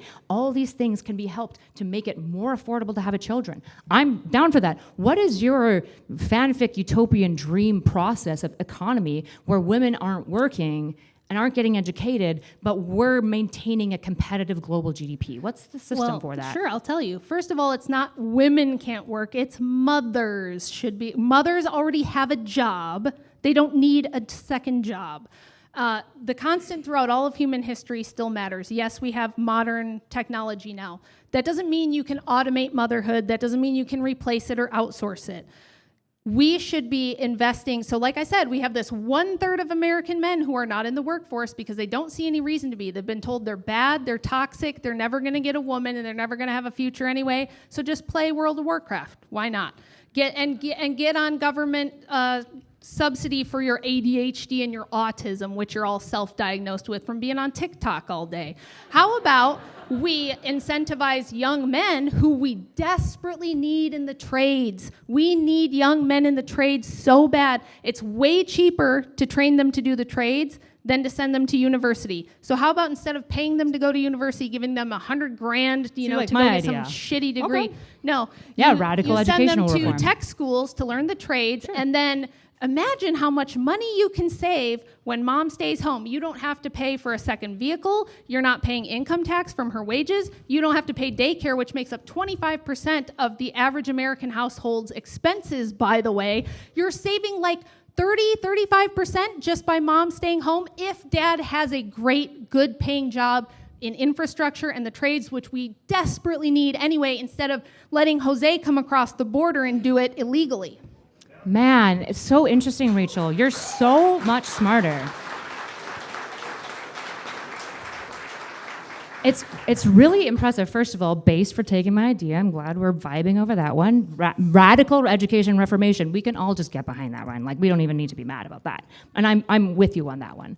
Okay, so it's very miraculous how Rachel, in her own divine wisdom, in her own lifetime, has arrived at a economic and societal structural system that I guess nobody's ever thought of before. Like, why hasn't anyone ever tried that? Oh, wait, we fucking did. We actually did try this thing where it's actually more economic for women to stay at home. It's not, actually. The reason why women enter the workforce in almost all most competitive global GDP is because when you increase the local labor force that is highly educated, you do better in the GDP participation. Sorry, that's just a fact. That's just a reality of human capital. We had the barring mothers. We had it from the 1910s to the 1930s. There was marriage bars. And what happened is we got into war. And we were like, oh, fuck, we kind of need them now. We bring them into war. And then all of a sudden, it's a proof of concept. Women can actually be incredibly powerful forces. They were the ones pushing the manufacturing. It is the manufacturing labor of women during the war that thrust America into the golden age of that economic boom and allowed us to negotiate to become the global reserve currency, which I know you seem to not know anything about economics because you poo-pooed at the gold standard changing, which is crazy bad economic theory, by the way. But just so it's clear, when America became the global reserve currency, that was like the game change. You want to know why you're the dominant country now? It's that. It's that thing specifically, because all of the nations got together and they were like, who do we think will be most reliable and stable and boom in the next coming future? And it was fucking America, baby. So this idea of, well, why don't we just try this? Thank you, I appreciate it. This new economic system that nobody's ever thought of. We did, and we moved away from it because it was more efficient to do other things. Kick it over, Rachel. 2 minutes. So I'm not sure that it was more efficient. As I said, in the short term, yeah, GDP go up. Nope, but not but GDP at go the up. expense of what? At the expense of what? Nope, So, competitive GDP. I've said excuse that. Do you want to? Well, if you're going to straw man me, do you want to talk to me or do you want to straw man me? first of all, It's I think competitive you need, GDP. I think I you think need for one of each- those special brownies you were talking about to bring you down from the Adderall high. Because you're just Yay, like, drug insults. it's like, I- whoa, let's If you want to just go to like relax. weird Did you drug have- insults and How like, many Red Bulls did you have? I don't Just know, Rachel, can you chill. raise your eyebrows? Give it a try. All right, we are. Ever tried it before? We are going to. All right. Yeah. So this your is, Botox looks really good these on you, are- by the way. What are we even All right. talking about? All right. Well, I let's know you do- have Botox, and it looks great, by the way. Go let's- off, Queen. All I right, love let's it. do a reset. Okay. 2 minutes for Rachel. Go ahead. Good stuff there. So It was funny. It was for the crowd, okay? We were giving some crowd pleasers. yes, you're a bastion of entertainment. Love it. True. Keep going. That's why you brought me here. So again, we're trading long-term sustainability, and again, none of this matters. Oh wow, you've got a massive GDP right now. Ooh wow, there's like all of this unsustainable, goofy, fluffy women jobs that I just showed you. The reason I had to have slides was to give people the visual impact of just how much of women's empowerment is subsidized by men's actual productivity. Women own 40% of businesses in the United States and produce 6% of the revenue. How is that more efficient? How is that better for the future? How does that sustain anything? Because small businesses we don't get to provide have that that, much you revenue. guys. I don't know what You you get wanna to give. have that at the cost of not having enough babies to replace anyone, having labor shortages, massive inflation. Like, if this is working so well and it's doing so great, why do you yourself say we have so many economic problems? Now, you don't think it's because of feminism, fine. But everywhere in the world that we push mothers out of the home and into the workforce, the birth rate collapses. And that will have to be dealt with regardless of if you love having lots of psychologists and crumble cookies and Etsy ladies and whatever. Yeah, I can tell that you only prepped this point. So I've already addressed that. I It's agree not that I birth rate didn't only decline. prep this point. It's the I only do- point I that do- matters. Well, you're right. You prepped more, and then I brought disconfirming All right, evidence, so you had to run away from your 1970s. You still Kyla. haven't told me Wait, what we we're do going have to do to- about we that. do have I've to given kick it you over to multiple Kyla for answers. 2 In fact, minutes you've as borrowed well. some of them. All right. None of them solve the problem. All right, It's I like hate a to do gripless it. trilemma Hey, I hate all to do over it. again. All right, hold on a second. We do have to. Solve we're Rachel's going back to dilemma the, Do you we're want going to back birth to rate? the 2 I mean, minute, again, the 2 minute responses. the one who so, uses a gripless so trilemma. we're You going to just give don't Kyla realize it. 2 minutes.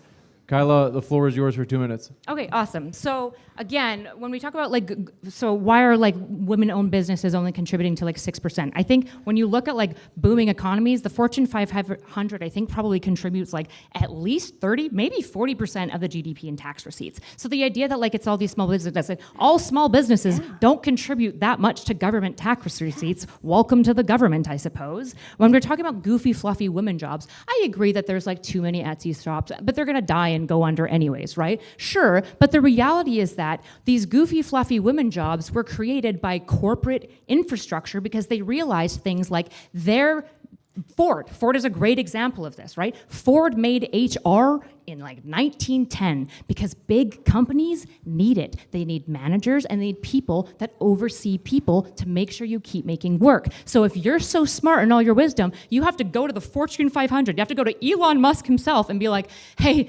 those HR jobs, really silly, not good for the economy. It's not very efficient. And I'm gonna probably look at you and say, I probably know more about what's good for the economy. As I said before, it's not GDP go up, and it's never been. That's always been a straw man of my argument. It's about maintaining a competitive GDP. And the reason why is if you can't fund your military and keep up with the other countries around you, they are going to stomp on you. And that has been shown in recent history. And we need to be aware of it because we have to fund these things. We have to. Okay. So again, I don't know how else. It's like trying to teach force doctrine to you. It's it just doesn't stick. You still think it's about majorities or something goofy. No, it's about category errors. It's not. You is. just Right. don't We're- understand it. no, But 2 minutes. if you don't have women, what do we need more of? Do we need more women doing multi-level marketing, selling Lululemons and Tupperware? Or do we need women having babies so that we can actually have a big military? Actually, Do you remember my slide about if we didn't abort 1/3 of our babies, we'd have 45 million more people in our labor force? You don't Yeah. think that's a good trade-off? Well, my you don't suspicion think that might be better? that slide probably didn't account Just- for the fact are that the you- women who would be having those children would be single mothers, which Just are to be also clear, you were contributing to the No, it welfare does. state that we were It- upset about. it accounts- so- probably not 45 million. It did. So Probably not. if you have, it's an average of $26,000 of lifetime earnings that women will lose when they have a baby that they would have otherwise aborted. That's the estimate from, I think, Guttmacher and then the U.S. Department of Labor. I don't trust that. If you didn't, of course, you don't trust them. I've read your book, baby girl. I don't trust any of your Their citations. government, it's the government, the Department of Labor is the U.S. government.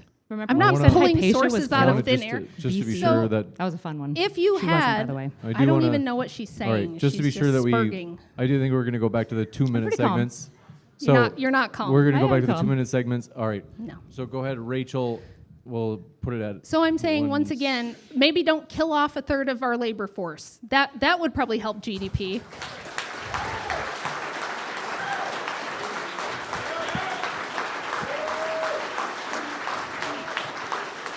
Sure, but probably making right, it 2 minutes. Probably making it so that 50% of our labor force doesn't enter the workforce is also not the best comparative advantage that we can talk about. Like, I'm happy to talk to you about abortion and the problems with it and like how mothers need to be supported more in our society. I've granted you that from the beginning. That's not an assailing on my position because I'm with you that like one of the worst things that we have seen, even with like the third wave feminism, is that nobody looked at mothers and said that that thing is beloved. Nobody looked at a mother and said that that is something worth cherishing and protecting. And you can see it because of the lack of policy created so that women have options and opportunities. The reality is, do we need more of like babies and MLMs? The reality is, why not try to find a system where it's a little bit easier to do both? You can't. You can. We Other have countries have tried it and it's failed massively. And Really? they've had America's over a failing century. so much. They've had Well, I can over a see- century to are figure you- it out in just to be China sure, and Russia, and China has Kyla, are you- massive technology Kyla, are and you they done can't with figure your- it out. Done with your 2 minutes, or do you? I can't tell. I'll respond. It's fine. It's fine. This back and forth is totally fine with me. Yeah. So in the case of America, I would say booming countries that are succeeding as a result of the labor force being injected with women and basically everyone who wants to work. America is a really good example of how it is working. You know, as what my favorite feminist said, the Dow is over 50,000. Right? The economy of America is growing, and it's growing consistently. Trump is doing everything in his power to slow it as much as possible. However, it is growing, and it is, I think, right now it's still 12 trillion over China. That comparative edge matters because for those of you who are in cybersecurity, anybody here in cybersecurity? Okay, a little bit. Yeah, you guys know that the main thing keeping us ahead of China in cybersecurity is we have a lot of fucking money because their tech is so much better, which is dangerous to Americans today. It's not just bombs flying over and military troops walking into China and shooting Chinese people. It's cybersecurity. It's attacks on our systems. Just recently, the Hugging Face ChatGPT thing got out. That's what's dangerous. So what you need in a competitive GDP, and your system is saying it's not working. It is working. We just need to continue to find solutions to modernization so moms and dads can have kids too. I'm with you on finding a solution to that, but your answer is pressure women not to go into work, and we tried that. It doesn't work very well for maintaining everything that your society needs, which isn't just lots of babies, because Pakistan, tons of babies, not a great economy. Go ahead, Rachel. Why do you want mothers with young children to be at work all day? I want them to be able to work at home. That's a great option for them. How many of them do you think can work from home and contribute to the necessary and productive parts of the economy? I mean, I think HR jobs are increasingly moving to remote positions. I think like there's 20 the to 30%. solution, just more HR jobs. Everybody be an HR Karen. Again, you can Everybody laugh at work it, in but HR. take it up with Elon Musk. Do you think Elon Great Musk economist, has an Rachel. HR department because of any other reason than Title IX making women be able to frivolously sue their employers for sexual harassment? So there can be problems He with would get women rid in of the his workplace. HR department tomorrow if you couldn't bring frivolous lawsuit after frivolous No. lawsuit that I didn't get the promotion because Tommy was sleeping with Lisa instead of me or whatever nonsense. Like Title IX caused that. We No, did not it started have a in desperate 1910. need for HR. It started in 1910 with Ford because Ford realized that it had more human capital that it could manage with just its direct system. So it built HR do you mean the same departments. They Ford did it. Foundation that created women's studies? Yes. Do you mean them? Oh, That's convenient, isn't it? Well, wait, are you really trying to tell me that corporations, by the good of their heart, are making these stupid jobs that are useless, don't help their company, don't help their stakeholders, they don't maintain their fiduciary response, they just love women so much? Oh my God, every CEO out there is just like, fuck the stakeholders, boys. We got to get women in the workplace. Find them stupid jobs. I don't know, make If them you could fold stop the meth brownies or prattle, something. I'll respond. Like, seriously, like you're going 5,000 miles an hour about absolutely nothing. I know, And when it's you like- don't know anything about it's the like economy, it can be watching a tough when I person talk on about it, hey? All right, methamphetamine I just do spurred have the fuck to- out. Red Bull, All right. first of all. All right. I don't do Let's- amphetamine. So Bad for my brain. no, corporations wanted cheap labor, and the government wanted more income tax. So the Ford Foundation, in their own papers, which I cite in my book that you say you've read, said, let's make women working, let's support feminism, they literally created women's studies departments as a vehicle to push Marxist feminism In the into the 60s. universities. Yeah. Yes, and to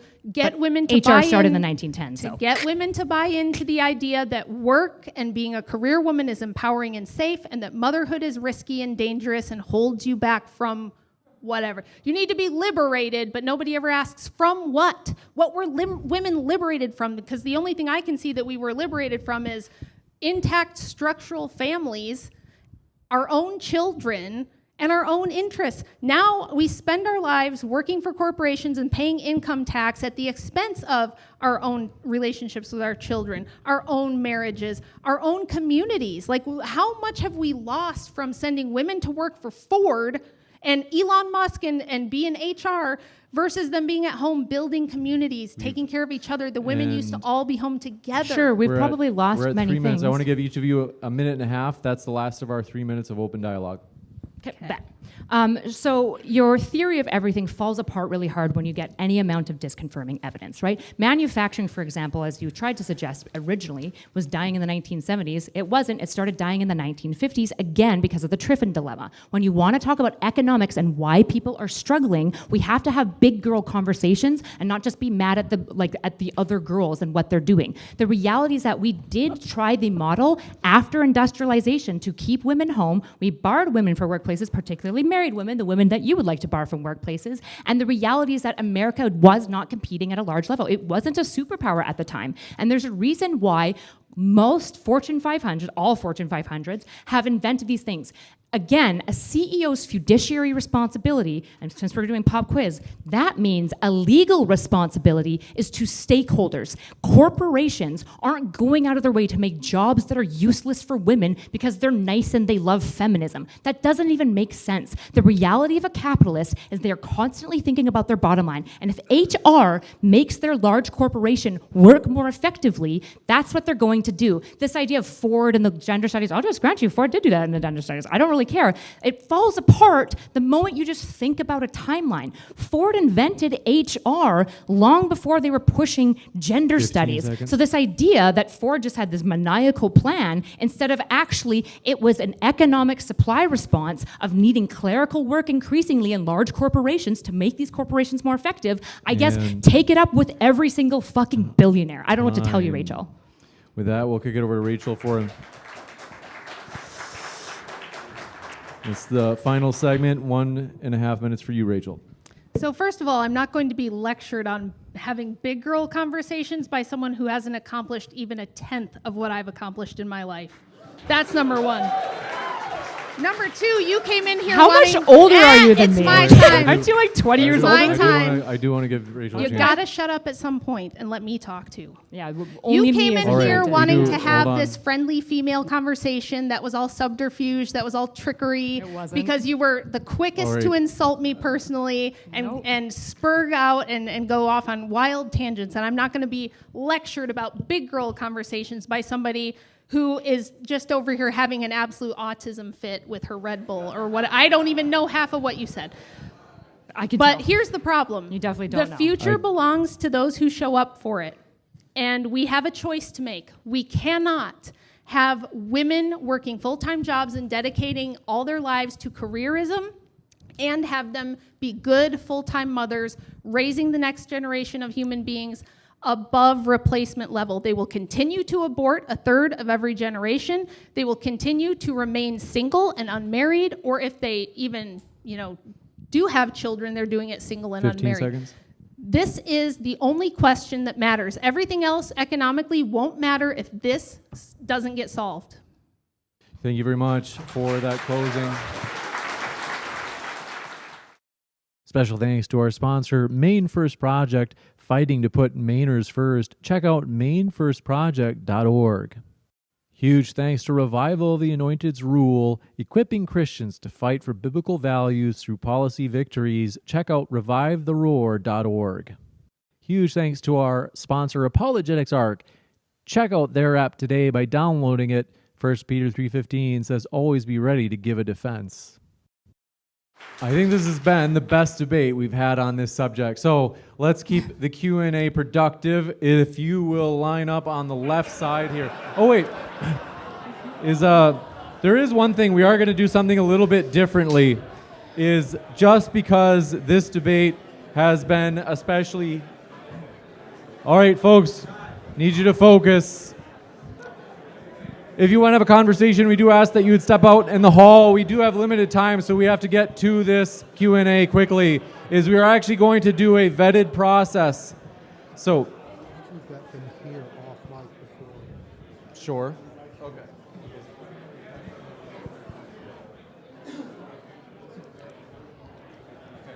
Because if you insult them, we're going to toss you. I don't expect it, but just to... All right. Folks, if you want to have a conversation, step outside. We're going to start the Q&A. People want to be able to hear the speakers. All right. If you're going to have a conversation, please do step outside. All right, we're ready for you. My question is for you. I have a name. What's that? I'm just kidding. Kyla? Yeah, hi, All sir. right. What's your name? John. Hi, John. Nice to meet you. I heard somewhere that the three most influential things, I guess, on the planet are the nuclear bomb, the transistor, and birth control, right? I don't know if that's true, but it sounds right to me. Okay. If you could remove one of those, you can't remove the first two. The third one is something you could do about, and to me, that sounds like that's under feminism. Can you at least acknowledge feminism is at least part of the problem? And if we eliminated that part, would that not help everything?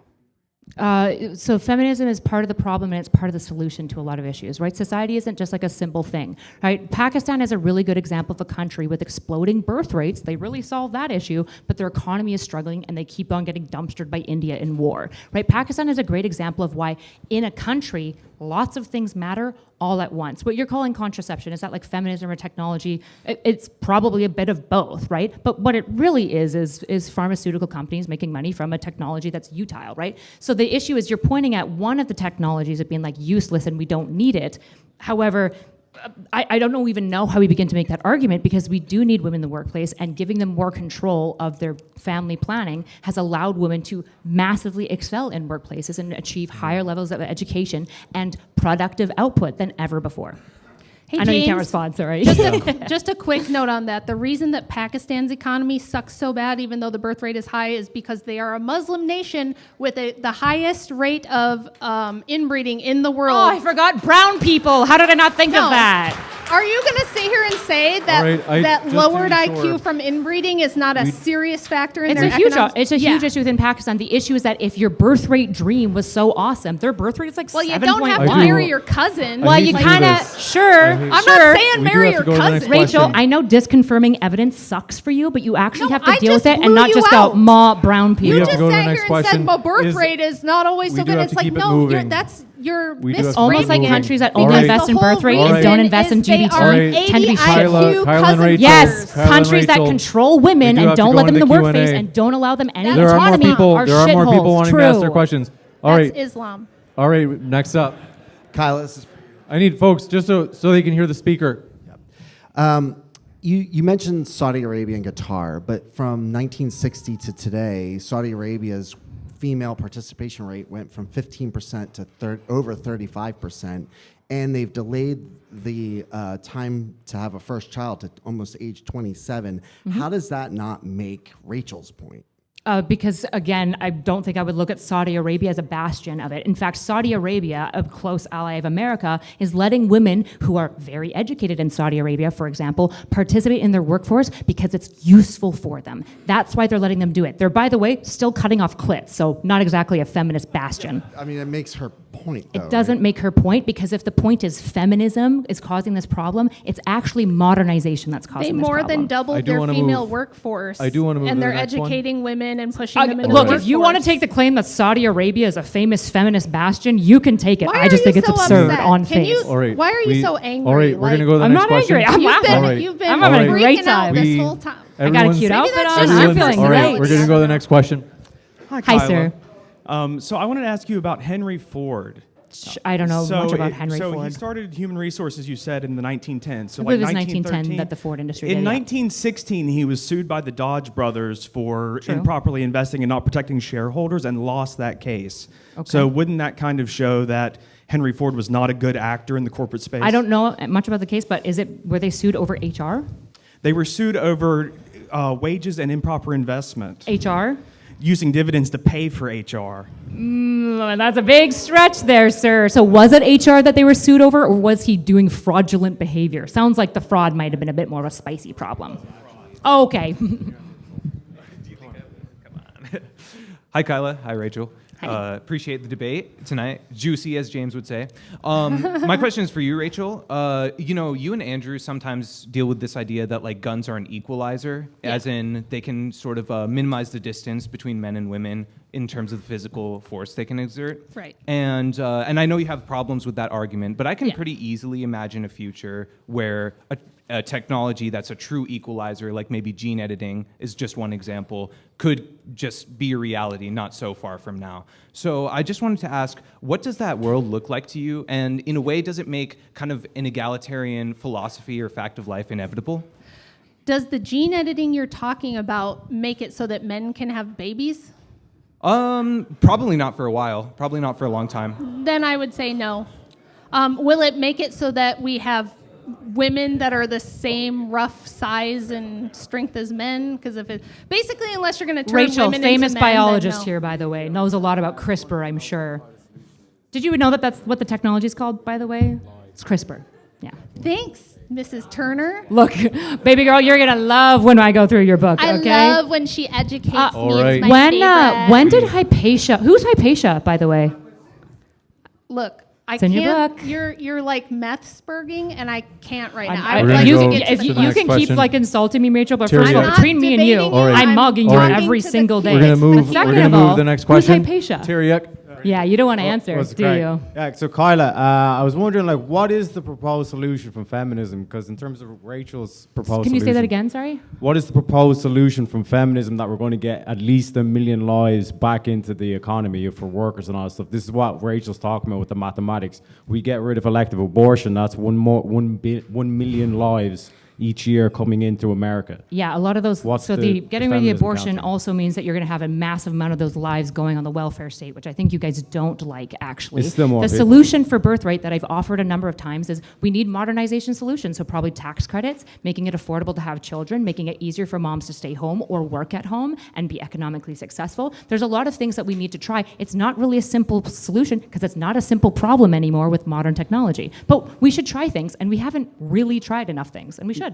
Yeah, so 1 million lives a year is not worth banning elective abortion, is what Much you're saying. bigger tax base to help fund those social safety nets. Again, unless they're on welfare, which you would assume that they're going to be if they're being no, born to you would single not mothers. assume that they're all going to grow up and be on welfare. Absolutely I wouldn't assume not. all of them, but I would guess that it would probably be 20 to 30% of them, because probably the women most likely to seek abortions are going to be For a- women in situations where they become single mothers, and so those oh. children are going to be on welfare, which is going to be costing tax receipts. So I guess your system not so great. It feels really great when you ChatGPT All your right, numbers. When you we're gonna actually get jump real about economics, next it question. kind of falls apart. We're jumping to the next question. I'm sure if you talk faster and say more, everyone will think you won. I'm sure that if you're just bitchy We're and gonna go- rude, everyone will we're think you're gonna go funny. to James. No. We're gonna go to James. All right, so my question's for Kyla. So if greater, it's based off something you said in your opening, if greater reproductive autonomy predictably results in more murdered babies, what's the benefit of that autonomy that was is her opening. justifying the outcome. I don't think anywhere in my opening I talked about reproductive autonomy. I think that was her. No, you said that You it's said the better if women have predictability. control over their You said these things were reproduction, they can- predictabilities when you were Do you talking think about. reproductive autonomy just means abortion? It results. Are you going to Are you gonna answer answer my that question? Or question? are you asking me questions? I'm following All right, up because so you're talking about Do you reproductive want to answer autonomy. the question or no? Do you want to know anything that you're talking about? What's reproductive This autonomy? is that likability problem Andrew All was right, talking we're- about. We're yeah, going to- there's one thing. We're going to. All right.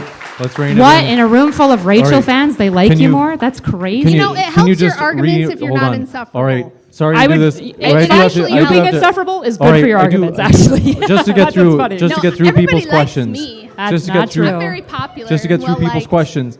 Can you restate your question in a rephrase it? Do you want to just talk about abortion? Sounds like you want to talk about abortion. Okay. Do you want to Relax, answer sir. my Keyboard question warrior or do you want to elsewhere. ask me questions again? Okay, If go ahead. greater reproductive autonomy results in more murdered babies, what's the benefit of that autonomy that justifies that outcome? The benefit of more reproductive autonomy for women is that they're able to better control family planning, which allows them to do things like investing in a career and investing in better marriage status, which is why college women, by the way, have the happiest education. So reproductive autonomy allows them to decide when they go to college because they can offset having children, which is good. It also results in things like abortion, which I agree it would be great to get those numbers down, but that's why it's valuable, because it does more than just one thing. Again, that what you just said is okay. Is Oh, get out of here. as You're a not even benefit. keeping up. Get out. We're going to go to the next question. Okay. All right. Your mom's super proud of you, though. Proud of her. Well, probably not, actually.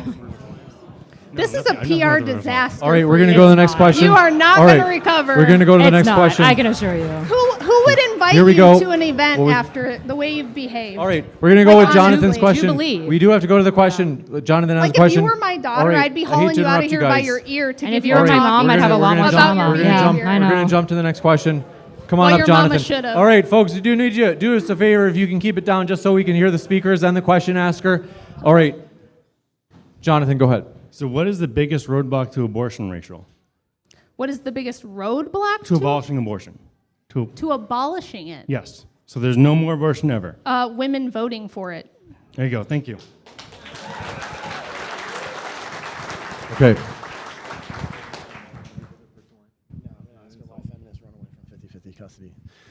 You guys talked today about a lot of about how men work and why they don't get to spend time with their children. But feminists constantly run away from the issue that men are treated unfairly in family courts, and that here in Dallas, 95% of the time custody is awarded to women, and they take those children and they abuse men and take our children away from us in family courts. So what is feminism going to come to the table and make 50-50 shared custody the standard bills and stop voting to take away our children from us all the time? Yeah, so I'm guessing that you're not particularly familiar with my work, right? Not everything that feminists do I think is good. I actually think that what you're highlighting here is a really big issue, which is why when I started my work in debate, I was in men's spaces advocating for male issues. Family court planning and, for example, things like financial abortion are rights that men don't have access to that creates an unequal rights. And I think that that's an issue that we have to address. And I think the fact that fathers are assumed de facto to not be a good caregiver and therefore they get limited access to their children is a fucking tragedy. I totally agree with you.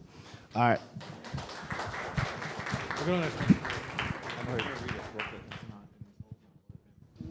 Not at all. Kyla, Hi. you said something I really liked. My name's Chris. Hi, Chris. You said something profound, one of the best things I heard all night, actually. And I want to acknowledge it. And you stated, what you invest in early in life yields the best returns. Is it your position that women should not invest in their families when young? Are those returns not as valuable as serving a corporation or being a boss babe that can get fired when the boss's nephew needs a hobby?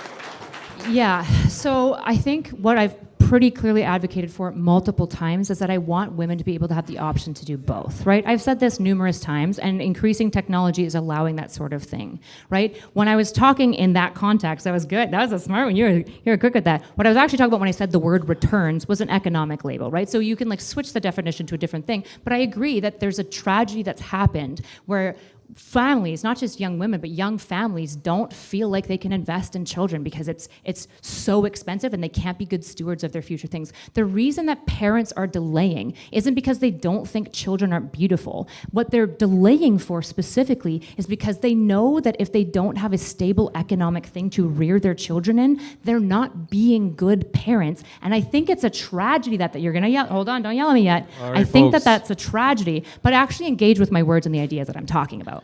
All right, we're going to go to the next question. down. Thanks, both of you, for coming. Taylor here. To me, it seems modern feminism is antithetical to a biblical worldview. From your earlier debate with Andrew, which I listened to, it appears you keep a fairly sharp separation between your private faith and how you would integrate that with politics, et cetera. My question is this: do you believe the Bible affirms the equal ontological value of men and women while also establishing a specific order of responsibility, God, man, wife, children, for example? If so, isn't this consistent to hold that a society could still follow that biblical order with men as the primary heads of voting, repeal the 19th, public life, primary breadwinner, while fully affirming women's equal value ontologically and encouraging distinct roles? This was the arrangement before the boom of feminism and seemed to sustain a strong society. And why wouldn't that be a good solution, even though it does seem far-fetched? Okay, do you want to tackle the theological question or the policy question first? Because there's kind of two baked in there. Yeah, whichever you'd address first. Okay, sure. So when it comes to a theological question, I think one of the most important things that we need to recognize from the Bible, and most of you are going to disagree with me on this, is that it is not a prescription for statehood. In fact, it's a strong resistance to that, right? Jesus, for example, was quite resistant to being named as the Messiah and King and creating a kingdom of Israel, which is in part why the Jews wanted to kill him. So you might theologically disagree with me, but when I look at these things as far as policy goes, I think God made both of us, right? All people were made in the image of God. And I think that what God wants isn't to make didactic biblical interpretations policy, because that's not what he did, right? To a policy level, it seems to be the case that there is just better benefits overall, broadly for society. There are cons, but there are mostly benefits when you have a policy of allowing your human capital to have opportunity and choice. And I would argue to you, there's a greater Christian imperative than men should be the household, which is choice, because the entire bracket of salvation is about choosing God. So why on earth do humans think that they know better than to try and insist that women can't have simple choices like where they work or whether they get to vote? I think that that's a bastardization of Christianity when we do that. All right. Thank you, this sir. is going to be our last question. Rachel, if your position is so attractive and so elusive, why do you need so many restrictive and regressive policies to maintain it? Because as it stands, your lifestyle would be able to coexist under Kyla's worldview, but Kyla's lifestyle would not be able to coexist under your worldview. And so I just think that if women were not able to do all these things and be able to sustain this lifestyle, you wouldn't need the restrictive policies to stop them. Can It just wouldn't be possible in the first point place. to one restrictive policy that I advocated for in this debate? Would you advocate for the regression of the 19th Amendment? Yes, but only Okay, because universal suffrage. Okay, well that's that. So that. it wouldn't be just women can't vote. It would be most people. Do you think can't mothers vote. would mothers be able to enter the workforce under your worldview? They've always been legally allowed Under your to. worldview. Yes, they've always been legally. I've never argued to legally prevent women from working or mothers from working. I think it needs to be the culture. These things come from the culture and the religious values, not from policy. We don't just outlaw things. I've never advocated for restrictive policy changes other than we need to limit suffrage. But that does not just. But that doesn't just limit women's votes. It limits all votes back to what the founders had framed. I think we need to return to a limited suffrage republic if we're going to try to have a republic. Hi, Kyla. My name's JS. Your counter to feminism having the biggest detriment on birth rates was industrialization or modernization. I'm wondering, can you elaborate on how that makes sense when what I see, industrialization and modernization makes it easier, safer, cheaper to have and raise kids? That's actually a really interesting question. This is the one thing that's kind of called the paradox of urbanization, is that you're right. In many ways, we have more technologies, more supports, more welfare available than ever before, but it seems to be the case that as industries and nations modernize, birth rate tends to fall. And we see this across the board of every country that begins to modernize. And that is a great question. I actually don't know the answer to that, which is why what we have to do is go, well, what are ways that we can offset this declining birth rate so that young families feel like they can afford to have children and then do? All right. Yeah, so my question is actually for Rachel. So Rachel, we heard Erudite make a lot of claims, but based on her standard, we can't actually know if anything she said was true. So if we don't have access to certain truth because she doesn't understand Agrippa's trilemma anyways, from Erudite's view, why ought we actually debate? And since we can't know who is correct, why can we know that Rachel's the one who won this debate anyways? Well, that's true. I could have, rather than just sticking to demographic doom, I could have just precepted her and said, you don't believe in objective truth anyway, so why are you here? So here's the thing that it seems like you guys have like never understood. If we want to talk about the Agrippas, right? Are you a methodological skeptic? What? Say that again? Are you a methodological skeptic? Methodological skeptic? Yeah. I don't know. What So does that mean? I don't care about the problem of levying the accusation of Agrippa's trilemma because I just engage with the assumption that sometimes assumptions have to be made we have to engage. So you just want to theories of start with systems- random axioms? No, not random, just like yours aren't random. What I've done and what you guys seem to not quite understand is I've labeled the thing that you do, what you call presuppositionalism, is levying Agrippa's trilemma against your opponents. All I've done is pointed out that just as your opponents fail Agrippa's, so do we. I just don't care because I'm not a methodological skeptic. So, but why should we grant your starting or foundational axioms and not mine? So that we If can that's have the a case. conversation and you can critique it to see if you think it But makes we're some doing it logical sense. arbitrarily based off of nothing but Well, preference. how do you, again, all you're doing is you're levying the Agrippa's problem to me, but I would say to you, you have the same problem. I just don't care. I don't think it's interesting. I'd rather just contextually wanna grant certain jump in presuppositions just and because- axioms and then build from there. We're just going to go with this. You asked Rachel about Hypatia. So being an educated philosophy person, could you name one work by Aristotle and one by Hegel? I don't know what works by Hegel. By the way, if I'd have known that's what she was saying, I would have answered. I couldn't understand her because she just talks like with a dry Adderall mouth, and I couldn't understand. You're like slowing down with your age. It's a little hard to keep up. No, I'm just like a normal person who's not on speed. Aristotle would be the 5 dialogues. Plato. Hello.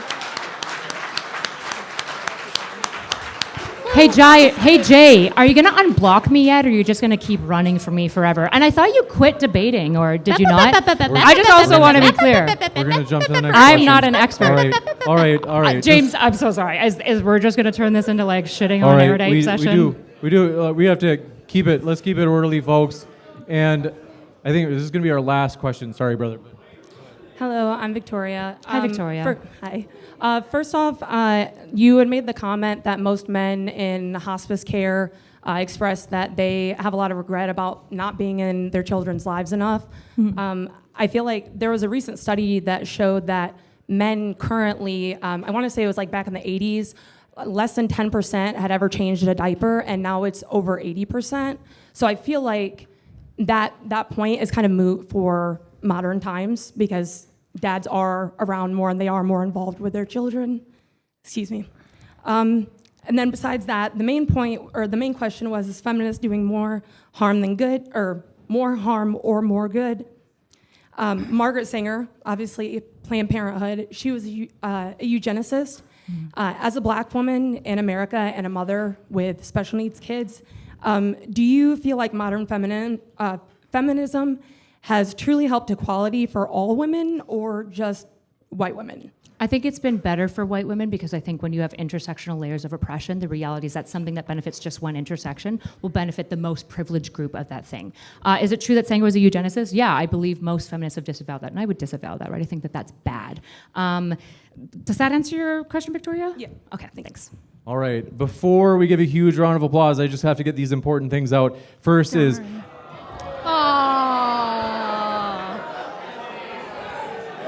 All right, Andy, you want to come on? All right.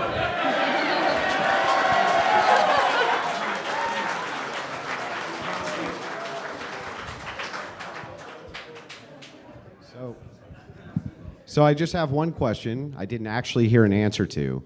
Can you concisely tell us what you plan to do about demographic collapse? Concisely, not, blah, blah, blah, we need this and we need this. Tell us concisely. What is Kyla Turner's plan to stop demographic collapse? I hear you, Andrew.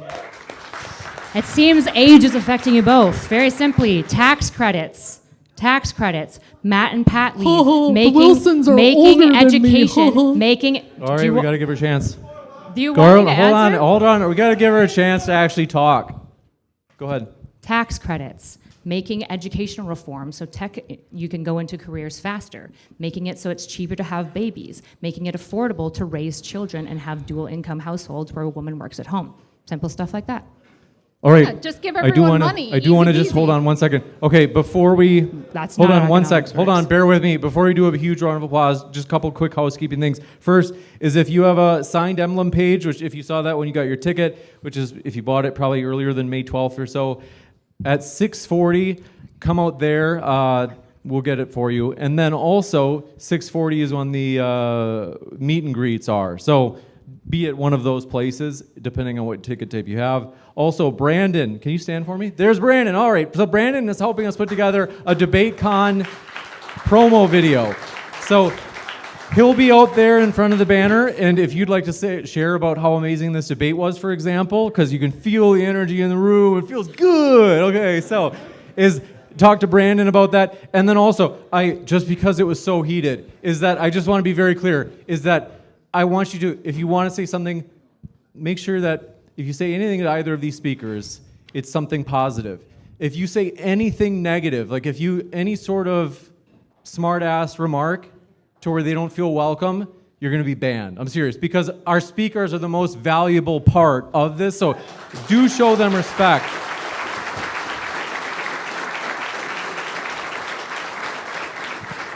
So say something positive to the speaker that you like, not something negative to the one that you disagree with. With that, we will break for dinner, and then we will be back for the main event. Thanks very much, folks. We'll see you then. It was an amazing debate. Amazing.